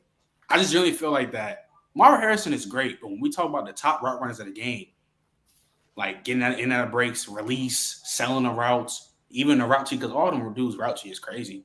Like he's not top 10, bro. Like I don't see, like, even when you watch the tape, I don't see how y'all say Marvin Harrison is a better route runner than Julio. And I don't even think Julio top 10 route runner ever. Especially at that big of a frame Julio was, moving like that and getting out of breaks like that. I don't know how. Like Marvin Harrison was phenomenal, but we're talking about like the best route runners ever. Like nobody, like a lot of people talk about Stevie Johnson, but they really don't at the same time. And that's the problem is like we're almost blending the top 10 just receivers and then trying to just only talk about them and say, oh, who's the best route runner ever. When you're talking strictly route runners, some of these best route runners don't have the careers of these all-time guys. AKA Stevie Johnson. Are we really about to say the problem? Like, Young, watch this. There's actually guys who are way better than Young. Are we really convinced that Marvin Harrison runs better routes than Doug Baldwin? Are we really convinced? Are we really going to be convinced that he runs better routes than Doug Baldwin? Because Doug Baldwin was there's a lot. I want to hear from the older guys about Stevie Johnson. Stevie Johnson is not going to be a highly regarded all-time receiver, but when you're talking routes, he has to be top 10. Trey, it's not even a question about it. All right, that's I want to hear this from the older guys that I don't think Trey saw this. Champ might have seen it. Why is it crazy when a man wears a gold jacket and the only reason he's in there is for route running? Why can Steve Largent's name not even touch the picture? Oh, okay. So I want to hear the reason, and not from someone like Trent who doesn't care about anyone pre-1995. I want to hear from someone else that actually saw this. True. I'm sorry, but that is so true, Trent. Go ahead, Trent. I'll let you go first. Look, I'm gonna just say this. I think part of it, one, we have to be honest. It's a white dude playing receiver. 100%. So people definitely. See, that's even the best white route runner ever. You're not telling me Steve Largent runs better off than Bro, to be honest with you, You're number not. one, let me piggyback off of what Trey said. Number one, I will say this. I don't think, number one, you didn't see him in the playoffs a lot. That's number one. You didn't see him in the playoffs a lot. That hurts him. And back then, there was no social media. When you played in a small market, your behind was in a small market. And on top of that, you played with Jim. Your quarterbacks were Jim Zorn and David Craig. Don't nobody remember them outside of guys who really studied the game like me and the guys and the older guys that you see like Trey on this panel. You're not going to remember those guys. So when you talk about Randy Moss, you can speak about him and Dante Culpepper. You can speak about him and Randall Cunningham. When you talk about T.O., you could talk about T.O. and Donovan McNabb. You could talk about T.O. and Steve Young. You can even talk about T.O. and Jeff Garcia when he was at his peak. Nobody's finna, if you don't really study the game like that, nobody outside of the Seattle market gonna say, hey, you remember that game where Steve Largent caught 125 yards and David Craig was throwing him the ball? People don't even remember David Craig even played. People don't even remember David Craig. This is my when point. He played this dude was running a 4.8 in the NFL, a 4.8, and he was open. He wears a gold jacket. How can he just be seen as trash? And that's why. Bro, it's 2023 and 30 years ago, guys aren't better than guys now. That's thank you. Oh, it's I'm not going to just like you go watch 1970s, 1980s basketball. The only people that you're really going to say the only people you're really going to say that run better routes than a lot of people in like the 90s and like early 2000s is like the Jerrys, the T.O.s, Steve Smiths, them type of receivers because they were ahead of their time when it comes to route running. Steve Largent was phenomenal. Nobody's disagreeing. But at the same time, I don't even like using evolution. It's just like when you see players. No, you're definitely disagreeing with him being phenomenal. Wow. No, he was really good. Just because I don't say he's a top 10 route runner, he's not phenomenal? What? Dude, we've been on this topic. I just realized like 30. What? That's like you saying I don't think where's Steve Largent? Where's Steve Largent in route running top all time? Where's he at? Okay, so I'm gonna ask you this question. Watch him say not even 50. Hold on. I'm gonna ask you this. I'm gonna want you to lie on this. I want you to lie right now. You think Steve Largent runs better routes than Keenan Allen? No. Thank you. And I don't even have a top 10. So how am I a hater for that? Do you think Steve Largent runs better routes than Tank Dell? Can we just move topics? This is so stupid. Yes. Look, can we move topics? This is so dumb. Young, he just proved my point. I just seen that he literally said I don't think it's phenomenal. I don't have him top 10. I literally just said, so dumb. Do you think Keenan Allen's a better route runner than him? And he just said no. Yeah, we gotta move. Can someone give me the whole context of this? Trent was Trent disrespecting Steve Largent at some point? No, he brought him up, bro. But the thing is, though, Taz, he might be though. I'm not really like I don't have Keenan top 10, but if somebody said he was, I'm not tripping about it. But we're talking about route running. We're not talking about. Realize he played in the ground chuck offense. They wasn't even passing the ball on that offense in Seattle. They was running the ball with Kurt Warner. if you really about to, like Steve Smith, I mean Steve Lodge was a great player, but you about to say if he run better routes than Stephon Diggs, you trying to be like no defense to the old heads, you trying to be an old head. You trying to. But at the same time, when we give context to everybody else, I feel like we're not giving him any sort of. And Champ's giving him a lot of context here. That I mean, hell, the quarterback game. I had no clue who the fuck they were. Okay, so first off, does Lynn Swann have a jacket? Gold jacket? Yeah. No, he doesn't. I don't think so. Yes, he does. What? Does he now? Lynn Swann has a gold. Lynn Swann. No, I'm thinking the wrong guy. I'm thinking the wrong guy. My bad. Brad Blinnicall was wild back there. He got a gold jacket. We're gonna say he's a top 10 route runner because of that? No. Like, come on, bro. You just gotta keep it a buck. Like, and that's okay too. Like, it's okay. Like, bro, like, it's okay. And like I just said, none of those teams, Lynn Swann's team, those were arguably one of the best combinations of wide receivers back then. They wasn't really running, they wasn't really passing the ball like that. That's the reason why they don't have the stats to back them up. You had Rocky Blyer and Franco Harris in the backfield each. And 1 year when Ted Bradshaw got injured, both of those running backs had 1,000 yards rushing apiece. Are you really finna go around here throwing the ball when you got two running backs rushing for over 1,000 yards? No, you ain't. You'd be stupid if you did. And bro, there are some players that when you watch them route running, you have to think in today's game. Like for example, I saw Michael Irvin run the worst stop and go I've ever seen in my life and scored a 90-yard bomb. If that is any top 5 corner, he's getting punched in his throat.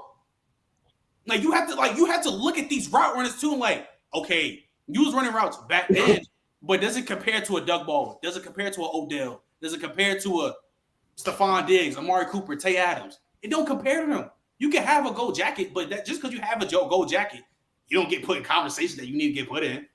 Like Jerome Bettis got a gold jacket. We're gonna say he's a top 5 receiving back ever? No, that's just what it is. That's not him. Like, I'm sorry, bro. I'll be disrespectful to the old heads, but you just got to keep it 1,000 when we talk about him, bro. Now I see how you feel that way about Elway. Yeah. Oh my God. Don't get me started on him, bro. Oh my God. Don't get me started. Wait, what's your take on Elway? Hey Trent, have we talked about that Chiefs game yet? I want to hear this. Eagles game yet? Trent, what's your take on Elway? He's probably, if Troy Aikman ain't alive, he might be the most overrated quarterback I've ever seen in my life. I'd agree with really? that.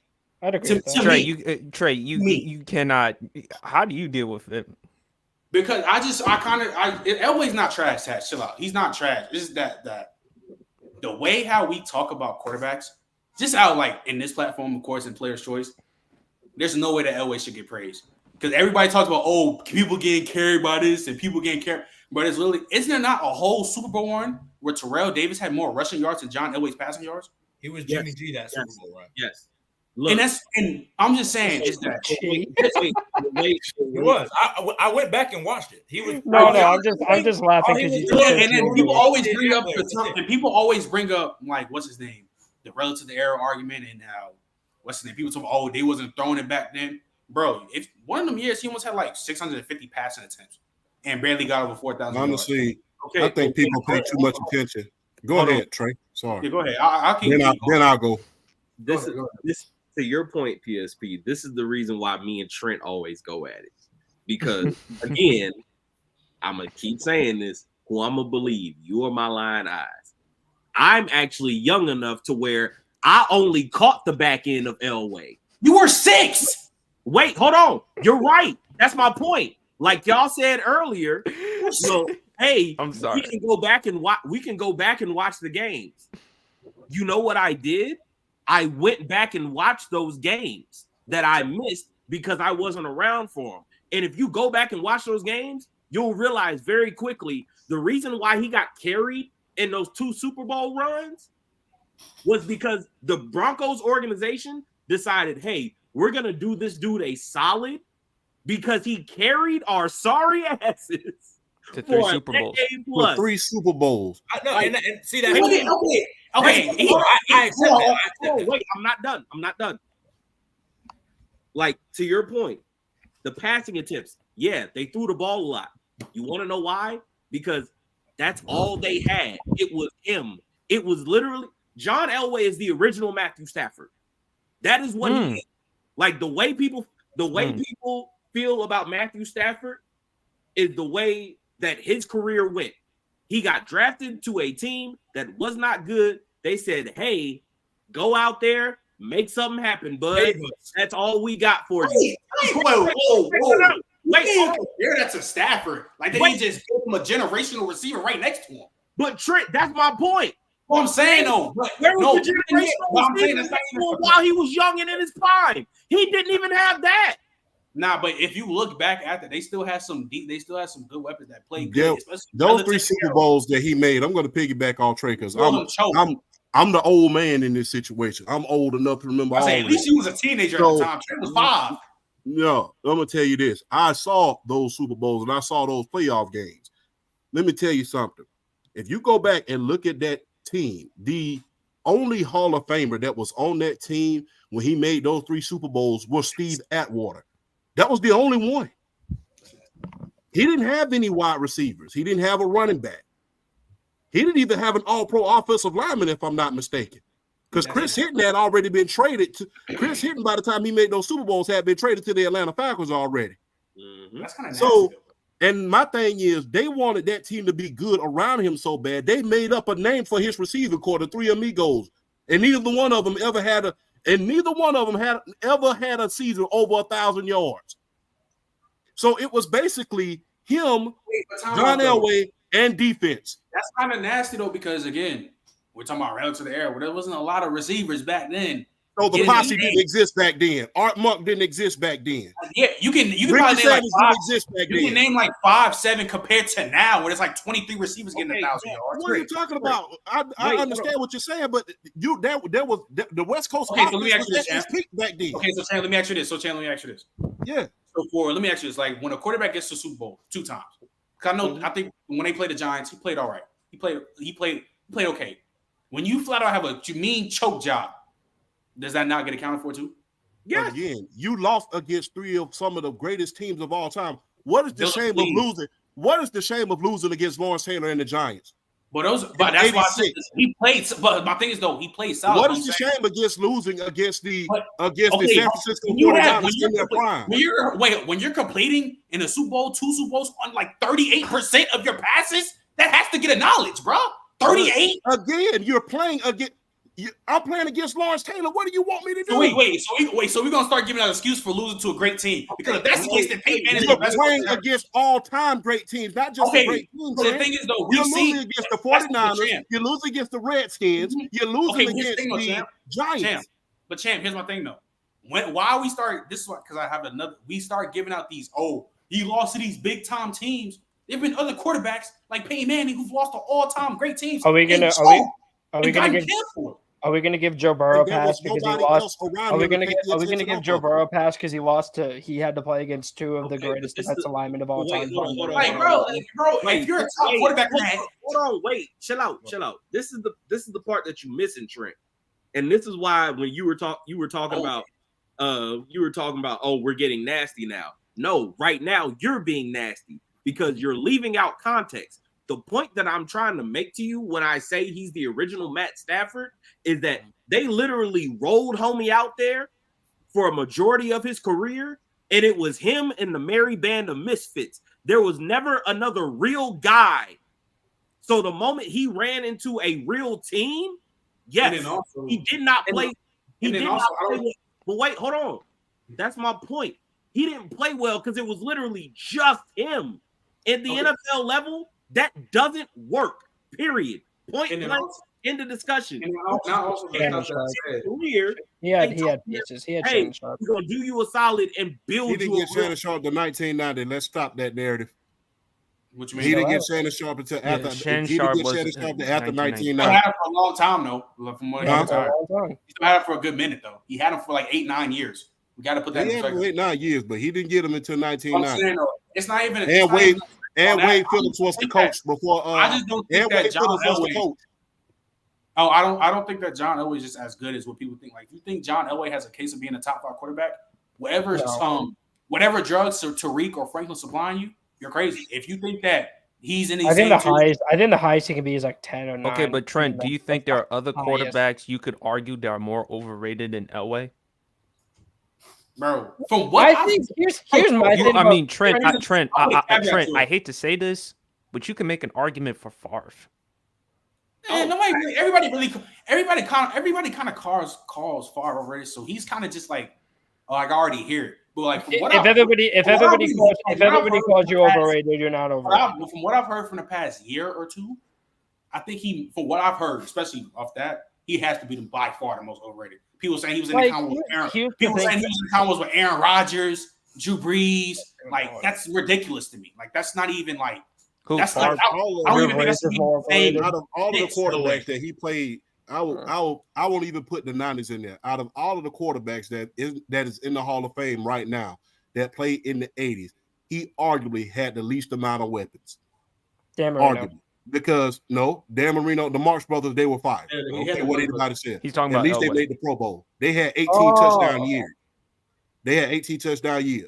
Hey, I'm talking about, and we're gonna just put it in the AFC. He didn't have an all-pro running back. Guess who had one? Bernie Kosar had two. Though? Because what if he had a good running back though? It doesn't have to be a threshold. He didn't.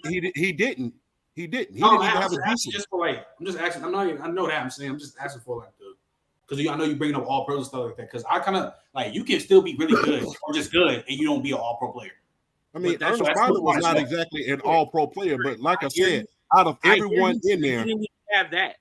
Yeah, he didn't have the run and shoot offense. He didn't have the Marx brothers. He didn't have a dual threat running back like Bernie Kosar did.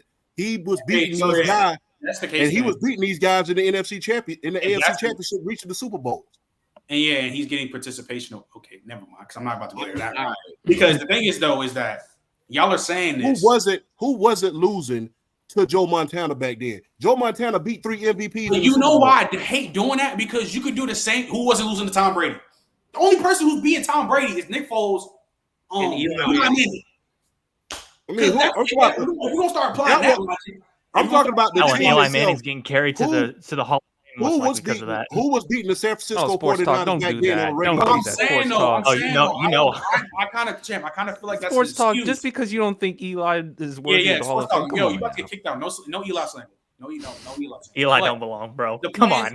The point is that I hate when people start I hate with just the argument of stuff that who wasn't beating the 49ers? You could have been that. There's been multiple times Peyton Manning could have beat Brady. He folded under pressure. There's been multiple times. It took him years to beat Brady. And he had crazy teams before that. And he didn't do it. But we now give that excuse of he played an all-time Patriots team. No, you just didn't get it done. Well, like, the thing is, I don't give Peyton Manning the pass. I can't give Peyton Manning the pass that I give John Elway. John Elway, back when he was reaching them first 3 Super Bowls, he didn't have a Marvin Harrison. He didn't have an Edgerrin James. He didn't have a Reggie Wayne. He didn't have a Brandon Stokes. You're talking about a Super Bowl though, because they were really good enough to get there. Are we gonna say they weren't good teams again? And who carried them there? John Elway. Okay, but I'm saying you got you got there, and then what did you do? You pull a John Starks at the free throw line. You pass for 38% of your passes both games. And again, the two best dynasties of all, the two best dynasties in the 80s was the Washington football team and the 49ers. Who was beating those watch that game back. He was playing like 2018 Josh Allen. I'm not putting the team on that. He was playing like trash.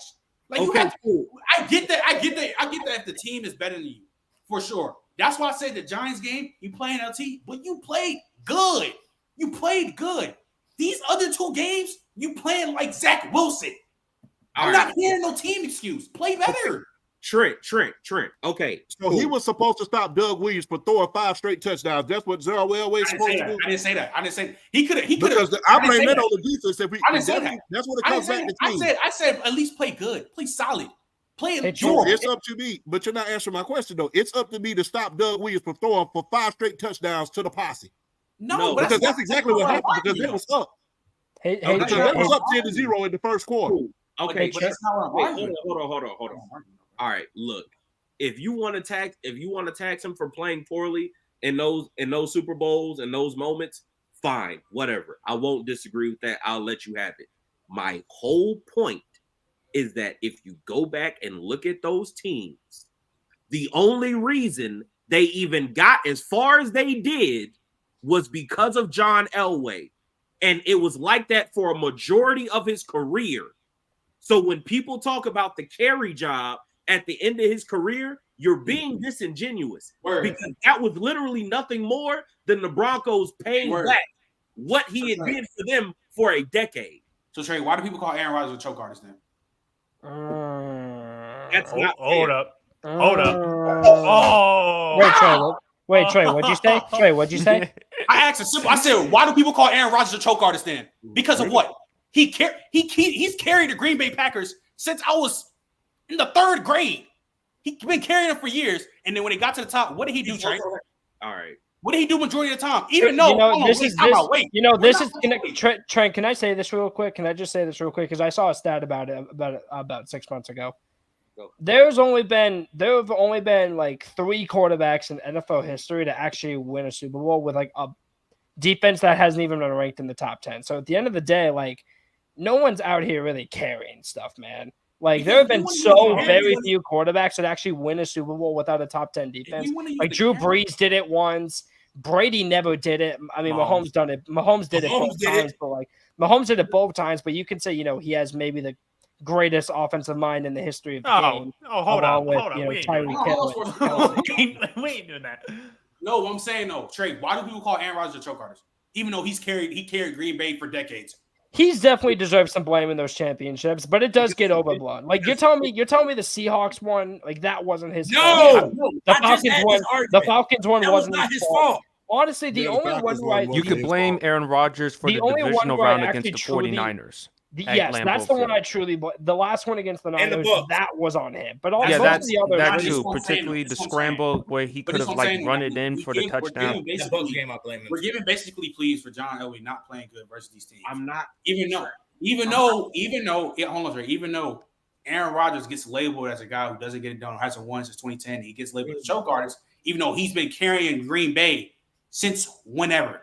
Even as the times, the Packers don't even have the same way how y'all say they don't get far as with John Elway. The Packers don't even make it close without Aaron Rodgers. Okay, but Trent, you're also neglecting the fact that we're talking about what he was in his physical prime, in his early years. My entire point is that during his physical prime, like when he was at his peak as a football player, those teams around him were not good. They only got there because of John Elway. If you want to go back and compare the early years of Aaron Rodgers' career, the one Super Bowl he won, he actually had a defense behind him. And on top of that, he actually had some weapons behind him as well.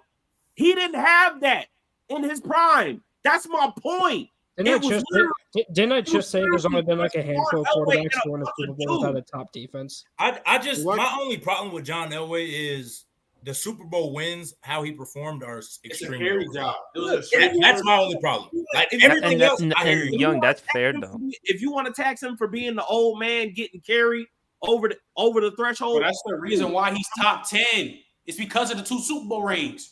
That's the main reason why people talk about John. And at one point, he had the most fourth quarter comebacks ever in history. So Trent, who's your top 10? Wait, hold on. Hey Trey, what was you saying about who used to lead the league in comebacks all the time? Tony Romo. Yeah, I don't want to hear that. I don't care about 4 quarter comebacks. That's not the only reason why he was there. The thing that solidified him there were the 2 rings at the end of his career. Yes, I will give you that. But the reason why he was in contention in the first place, and people were like, yeah, this guy's a Hall of Famer, is because everybody watched the Broncos during that time and said, damn, everything else around him compared to the 49ers, the Giants, some of these other teams that were going Buffalo Bills. The Buffalo Bills. Like, out of that entire draft class, he had the least amount of talent. Like, he had the least amount of talent. Just him as a singular talent, keeping that organization in the same realm as the 49ers, the Giants. Like, okay, so Trey, where does he rank them? Huh? Because I hate having these. So if that's the case, then where does he rank them? I'd probably put him at the bottom half of how? With all you just said about him carrying these franchises and this now, no help compared to other quarterbacks who had more help than him. How's he not above them? because some of those guys were just that much better than him. Like, and that's my point. Okay, but you're dragging it saying that's my point. Wait, hold on, wait. There's a lot of quarterbacks that are better than him. Okay, but this is the part where you drag it, because that's the problem that I have with you. You always take it just a tad bit too far. Like me and you be right. Like me and you be right there until you finish your point, and then I'll be like, "Now, boy, how the hell you make sense?" And then go all the way left at the end. Like when you say all of this that you say about John Elway, I don't necessarily disagree with you. But the moment you start saying, "Oh, well, he has no argument of being top 10," all right, now you lying. No, I said he has no argument of being top 5, not even close. Not even top 5. But if somebody said he was 6, I'm not gonna get mad at it. You're not gonna get. That's the problem. That's exactly my problem. If you put John Elway at okay, so if you put the 6, just think of the 6: Brady, Peyton, Aaron Rodgers, Joe Montana, Mahomes, Drew Brees. If you put John Elway over any of them quarterbacks or even Marino, I'm not hearing it. He's not even close to him. That's better quarterbacks than him. It's not comparable. Stop it. I agree. Stop it, Trey. He's not there, bro. Okay, the Marino. He's not even better than Steve Young. Okay, now that I don't agree with. I got Steve Young. He might not be, but I can see that. I've seen that. If you wanted to say there, but that 7 to me, that 7 is. It's not even. It's not an argument. If you want to say the 7, if you want this top, okay, 7, fine. If you want to bump them down, if you want to bump them down and say 7, cool. I don't care. My whole point is you be dragging it. That's my, because you know me. I don't really give a damn about where you have them ranked, because you know me. I don't rank guys anyway. You be dragging it when it comes to Elway, and it's aggravating. Okay, let me ask you this, right? This is the last question before you move on. Who are you taking? A peak Lamar Jackson or a peak Elway? Lamar. Wait. Are you seriously? I'm taking Elway. What are we talking about? Like shit, no, I'm not. I don't think that's all that crazy. I love Lamar. No, I think it is. I think it's a little crazy. Yeah, I don't think 2019 Lamar Jackson. Trent, let me ask you this question. If you put John Elway in today's circumstances, how would he be? Well, obviously very good. Where he rank, he'll be a great quarterback, but where he rank, to me, he not better than Mahomes. He ain't better than Burrow. He not better than Herbert. He ain't better than Josh Allen. Hold on, Herbert. Hold up. I don't want to slander Herbert. I don't want to slander Herbert. Bro, I'm telling you, if we're talking about as a quarterback, I'm with you on this. Wait, time out. Hold on, Trey. Hold on. Hold on. I don't want to slander Herbert. I got to get my little brother. Hold on. Wait, hold on, bro. Trey, hold on. My point is who I want as a quarterback on my team, I would rather have Justin Herbert than John Elway. Yeah, I would. I don't want to slander Justin Herbert, dude. You're making this hard, man. I love Justin Herbert. Are you going to say John? Wait, so Trey, are you going to say John Elway is more accurate than Justin Herbert? No. And lie. The lie detector test is in my brain. You lying right now. Wait, hold on, Trent. I'll ask you this, because I know you from H-Town. You picking CJ over John Elway? Chill. Okay. You know he wants to say yes. You know he wants to say yes. Come on, Trent. The back of your mind is probably thinking you would want to. Trey, do you think that, to me, because I think I'll take a peek. Like, I don't think John Elway has a top 10 peak. No, he doesn't. I don't think so. I'd agree with that. I don't think he's better than 2019 Lamar. I don't even think he's better than 2015 Cam. I wouldn't take him. I'm so serious. I would not take him over him. Hey, Champ, can I ask you something real quick? Like, for what? Where do you have John Elway ranked at? Top 10. Okay, he's definitely in my top 10. Like I said, I saw him outperform some of the greatest quarterbacks of his time. I saw him outperform Warren Moon, and he had more talent. I saw him outperform Jim Kelly, and he didn't have the talent that Jim Kelly had. I saw him outperform Dan Marino. I saw him outperform all those quarterbacks. Oh my God. Am I lying? No, you're not lying. No, sports. No, Champ. I'm not disagreeing with everything you said. I'm just looking at Trent's reaction right now. And they had twice the talent on his team than his team. You mean to tell me the run and shoot offense in Houston wasn't more talented than John Elway's team? I want want to hear that. The run and shoot offense. The run and shoot offense of the 80s and 90s. Hold on, Champ. I wasn't laughing at you. I was laughing at the comment. I mean, I'm just asking.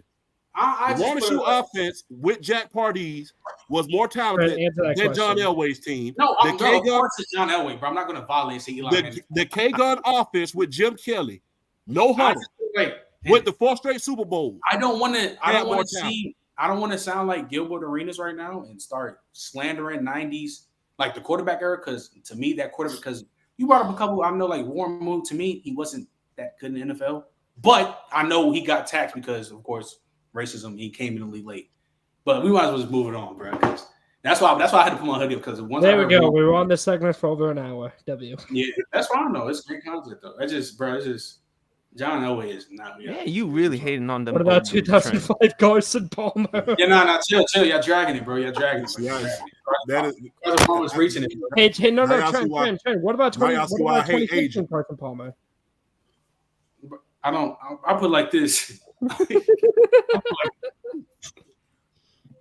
Who I'd rather have on my team, I'd rather have peak Russ than peak Elway. I don't think that's a bad take. I don't think I don't think so either. Like, I'd rather have the best version. Peak Russ. If you look at the tape, they're virtually the same. If you really want to be honest about it, Russ is one of the greatest dual threats of all time. So like Donnie, 2019 Case Keenum. One last question, Donnie. I got one for Trent. You have a peak Kyler over Elway? Whoa. Not yet. Okay. I gotta see more. Listen. Hey, I noticed though. Donnie, you taking peak Burrow or peak Elway? Elway.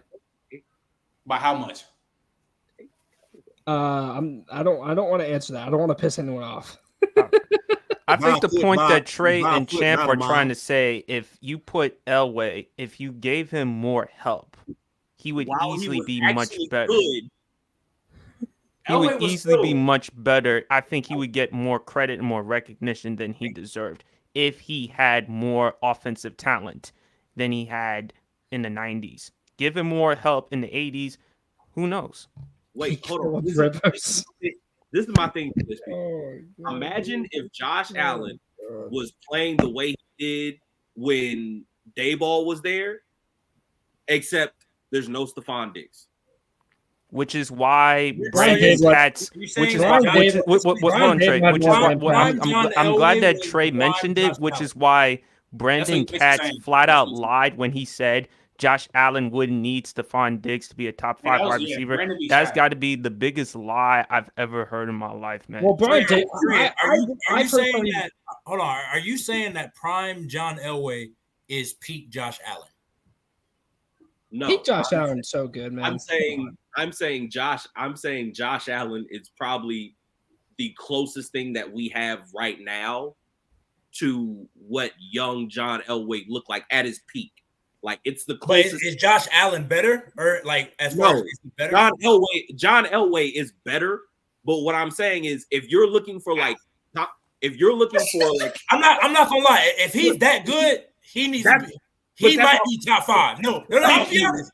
He might be top 5 if that's the case. But that's my point. Oh, okay. I mean, that's my whole thing. As a singular, as a singular. Can we move on? We got to move on because Trey, you get. Listen, Josh Allen. He's dragging me. You're dragging me. Look, can we move on? If Josh Allen could do what he did with Dayball for 15 years, he's top 5.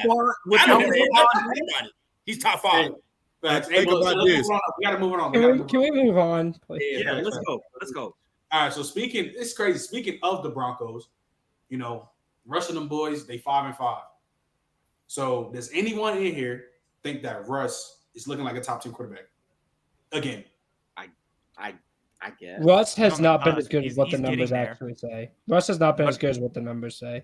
Go ahead. I'm not going to pull the Trevor Lawrence effect and be like, I'm only going to look at half the games. When you look at Russ's numbers, you're going to look at him and be like, holy crap, this dude's playing like a top 5 quarterback just off his numbers. Like, his numbers are that good, but like, has he actually been? Like, no, I don't think so. I think the Broncos defense is playing a lot better. No doubt about it that he's been better this year. I think we can all agree on that. He's been much better than what he was last year.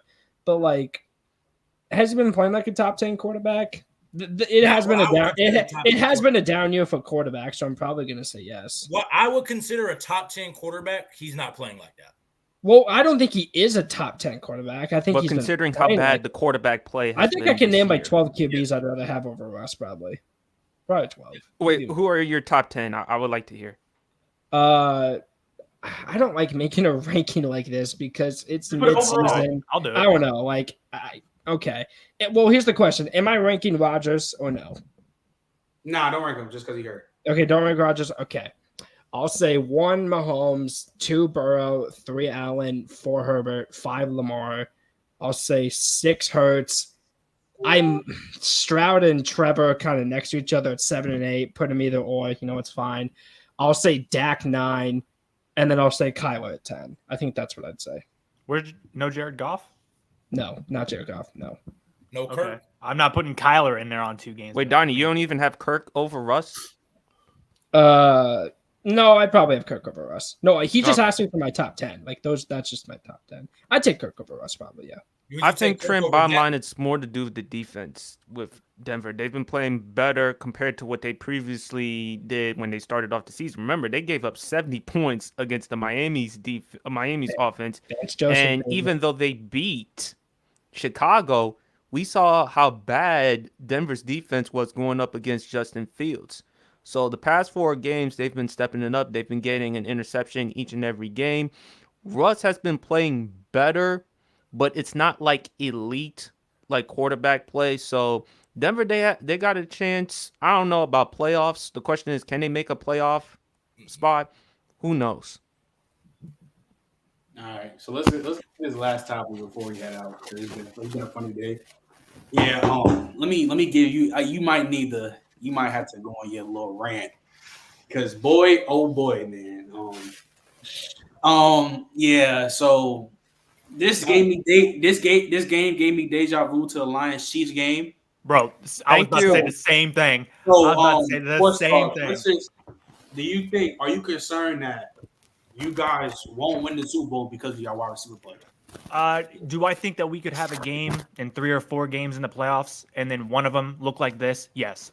If you watch this game and you thought, man, the Eagles beat the Chiefs, you didn't watch the same game I did. You watched that game and said the Chiefs beat themselves. That defense owned that offense, owned them at the line of scrimmage. A.J. Brown got put on lock. Trent McDuffie's playing like a top 3 corner in the league. And then, look, I get it, the catching the ball. It's the turnovers, and more so the turnovers in the red zone, just as much as the drops. Don't get me wrong. The PFF and all these little analytic gurus are very generous when it comes to drops. I saw about 10 to 12 drops that game. Absolutely ridiculous. Just because you get touched while making a catch does not mean it just invalidates whether or not you could fucking drop the ball. Okay? Travis Kelce, fumbling the ball, dropping it. Justin Watson, Marquez Valdez-Scantling. Yes, it's a tough catch, but that's what you're there for. That is the whole purpose of you as a player is for that catch. That wasn't no tough catch. He should make that catch. He should get fired for not making that catch. No, it's a tough over the shoulder, but it's his catch. It's what he's meant to do. Yeah. As a professional. And I watch this game and I'm just like, and people are going to say that Mahomes played bad. And yes, the turnover in the red zone, that in the end zone, that was bad. All right, that looked like some Texas Tech crap right there. I don't know what the hell that was. That little lofty shit. He's been getting to that. I don't know what's up with Mahomes right now. He has been lofting the ball way too much. He's throwing way too many rainbows. Most of his interceptions are coming off of rainbow throws.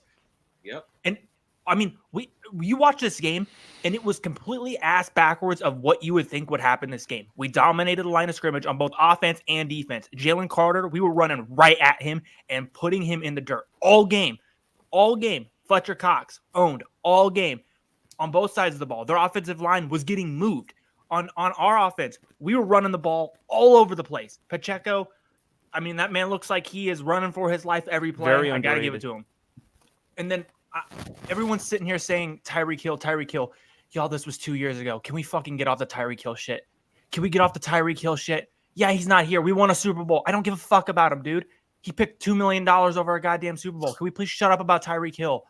All right. I just feel like this, bro. Even though I always said the Eagles are the team to beat, especially in the NFC, this game definitely it gave me some Lions Chiefs absolutely. Don't get it twisted. It was a good game from them. It was a good comeback from them. But from that game, it doesn't really move the needle to where I really think that the Eagles, if they match them again, they'll beat them in the Super Bowl. Because but I mean the Eagles didn't play well either. No, they didn't. In the first half, they didn't play well. The Chiefs defense stopped them to 7 points. The way how the Chiefs was playing and the fumbles and OD drops. Yes. I'm like, bro, the drops are going to be a problem this season. I feel like this. If the game was if it was like this, if Mahomes threw the ball in the best and he caught it and then they ran down, got to the end and scored a game-winning touchdown, I'll feel totally different about the Eagles, and I'll really say, to me, they'd be the clear-cut best. But the way how that game went and Mahomes is dropping that back 4th and 22, throwing straight beams and dots, and it's just going straight to your hands, I'm like, bro, I don't know. That game is too iffy on me. I don't have a clear thought. Oh yeah, I agree with that. It was reminiscent of the season opener against Detroit, and that's why there's nothing you can take away from that game and be like, oh yeah. And also sports talk. The problem, even though the O-line did a good job protecting Mahomes, that Jaywan Taylor, I don't get it. I've said I didn't want him to begin with. I wanted to keep Orlando Brown Jr. I don't know why. Yes, I did. Yeah, that's the wrong thought, G. He's been bad in Cincinnati, and I get that. But with the Chiefs system, he was good. He was not as good. He wasn't a Pro Bowler. He shouldn't have been a Pro Bowler, but he was better than what he was in Cincinnati. He was better than who he had around him. He's better than what y'all have now, but he's not worth what he wanted. They're getting paid the same. No, I wouldn't have paid Orlando. The reason why I say paid the same. I would rather get what we had. Well, Orlando Brown took I call our 2 tackles right now. We call them rollers because that's what you do in Brazilian Jiu-Jitsu. You grab and you hold on to your life because these motherfuckers can't block shit. But that's not what Orlando Brown got paid in Cincinnati was not what he was asking for from KC. God, KC moved on because they're like, we're not paying you this. Then he realized the free money in the market, he wasn't getting what he was asking for. That's why they ended up leaving. Brother, you stressed. Bro, I don't know why. People against something they should be holding. We should get holding called on us. Every fucking play we should get holding called on us. These fucking people suck. How can you be in the NFL and not know how to move to your right? You don't know how to fucking slide. Fuck. Hey, Trent, you better clip this. It be Chiefs fans complaining where I'm a Giants fan. You trying to Trent, I'm a Cardinal fan. Trent, you enjoying yourself after what happened we Sunday, have been to Super Bowls. I got no right to be complaining. I had to struggle through all the years of Matt Castle and this bullshit ass organization. So now when you have a good team, you bring in a guy on both sides of your franchise quarterback that are protecting him, just like we do in Cincinnati with Joe Burrow. Y'all's O-line isn't that. No, y'all's O-line isn't that bad. Yeah, drag. No, it's because of our guy is up. It's because of the wall of Tooney, Humphrey, and Trey Smith. That is what it is. Champ, how you feel about the what's his name? I was gonna say, Champ, how you feel about the Chiefs, bro? About the Chiefs, they have definitely dipped a little bit, not by much. Because I always believe, I'm always going to believe as long as Andy Reid and Patrick Mahomes are there and Travis Kelce, they're going to have a chance. But it's like a small dip, not too much though, not too much. Champ. I don't think it's time to hit the panic switch. Wait, hold on. Champ, you think they're missing EB? Yeah, I believe so. I believe they're definitely missing Eric Bieniemy, and I believe if he was there, it'll be a lot easier for them to put up a lot more points. But like I said, I don't think they've dipped a lot. It's just a little blip on the map, not much. Hey, I'm not going to hit the panic button. Some of their important picks have Sky Moore is a bust. That's like people aren't talking. Why is he on the roster? He's so bad. He can't run routes. He can't catch the ball. If you hit on the sideline properly, what are we doing? Imagine if they take George Pickens instead of Sky Moore. Imagine if. Scott Moore couldn't catch a pole outside but naked. So I think the Chiefs, what they're building it right. They just missed on the picks that they needed to hit. That's the issue. Well, what's good for the Chiefs is this next. But sports talk is Kadarius Toney a bust. Draft is great. Yes. So, and at that's why at this point, he's a bust for the Giants, though. I don't think they're going to make a big play for a big name receiver, I think they're going to address it again in the draft like they did the past 2 seasons. Well, I think they go. I think they take. It's gonna be right though, because it's gonna be right though, because when y'all get Troy Franklin will fix the Troy Franklin, y'all gonna three-peat again. So don't even. Troy Franklin will fix the Chiefs. Yeah, y'all be all right. Y'all be all right. What about Malik Neighbors? You think that would be a big fix for the Chiefs? Nah, Malik Neighbors. No way we're getting Malik Neighbors. He's gonna be gone. He's gonna be gone. Yeah, there's no way we're getting him. Moy will be gone. Keon will be gone. Neighbors will be gone, and Dunzy will probably be gone. So take Troy. I'm gonna just put this name. I'm gonna just put this name out here. Somebody actually just mentioned it in the comments. Xavier Leggett. Yeah. Oh my Leggett. Xavier Leggett. All right.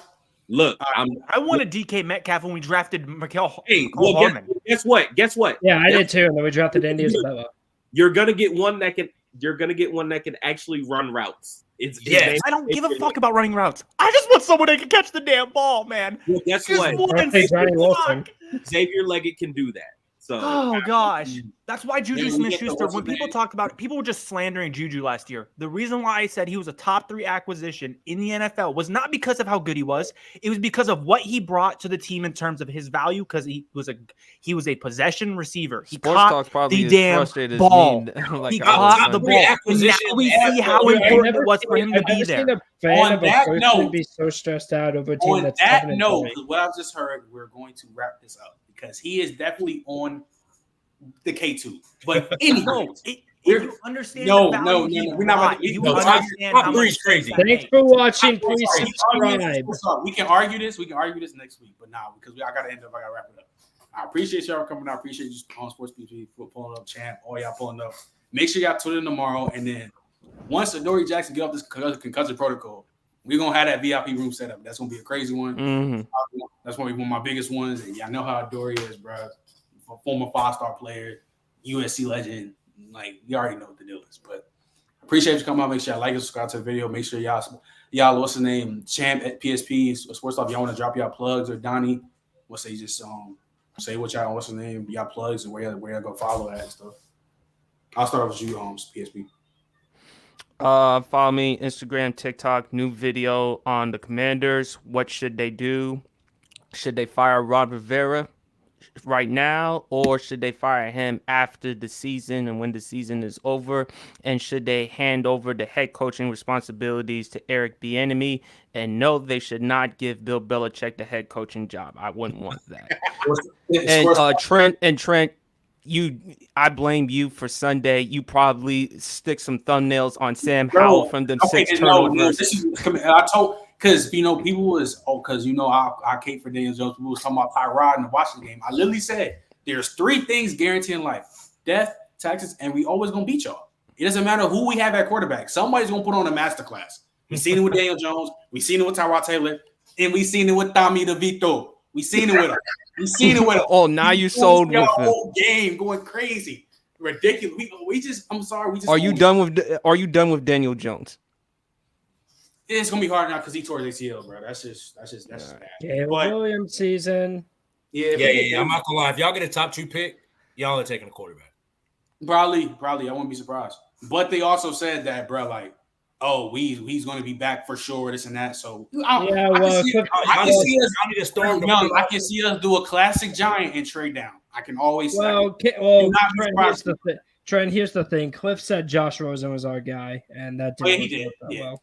But so Donnie, what's the name? Tell the people where to follow you on stuff. Yeah, just follow me on TikTok, follow me on Instagram at Pick and Spreads. I'm going to be starting to post scouting reports soon over upcoming NFL draft prospects. My content's mainly been NFL draft recently, but I'm going to try to get more expansive with the NFL, whatnot. But expect scouting reports coming soon. Expect a Caleb scouting report soon. That's one I've filmed, uploaded, or one I filmed, edited, and probably going to upload in about a week or so. All right, Champ, go ahead. Follow me on TikTok, Undisputed Champ, and World Champ _2.0 on Instagram. After the SEC Championship, I will start posting more basketball content because people have been asking me about it. So I will start posting more basketball content. A couple agendas before we go off, especially for tomorrow. Jalen Hyatt, you my dog. Tank should have won that. Biletnikoff. Tim Tebow, you're not that guy. Marvin Harrison. Let me think. Oh yeah, Marvin Harrison does not deserve to be in New York, but we're gonna talk about that more. Yes. Yes. Malik Neighbors. And Jada Daniels. Heisman.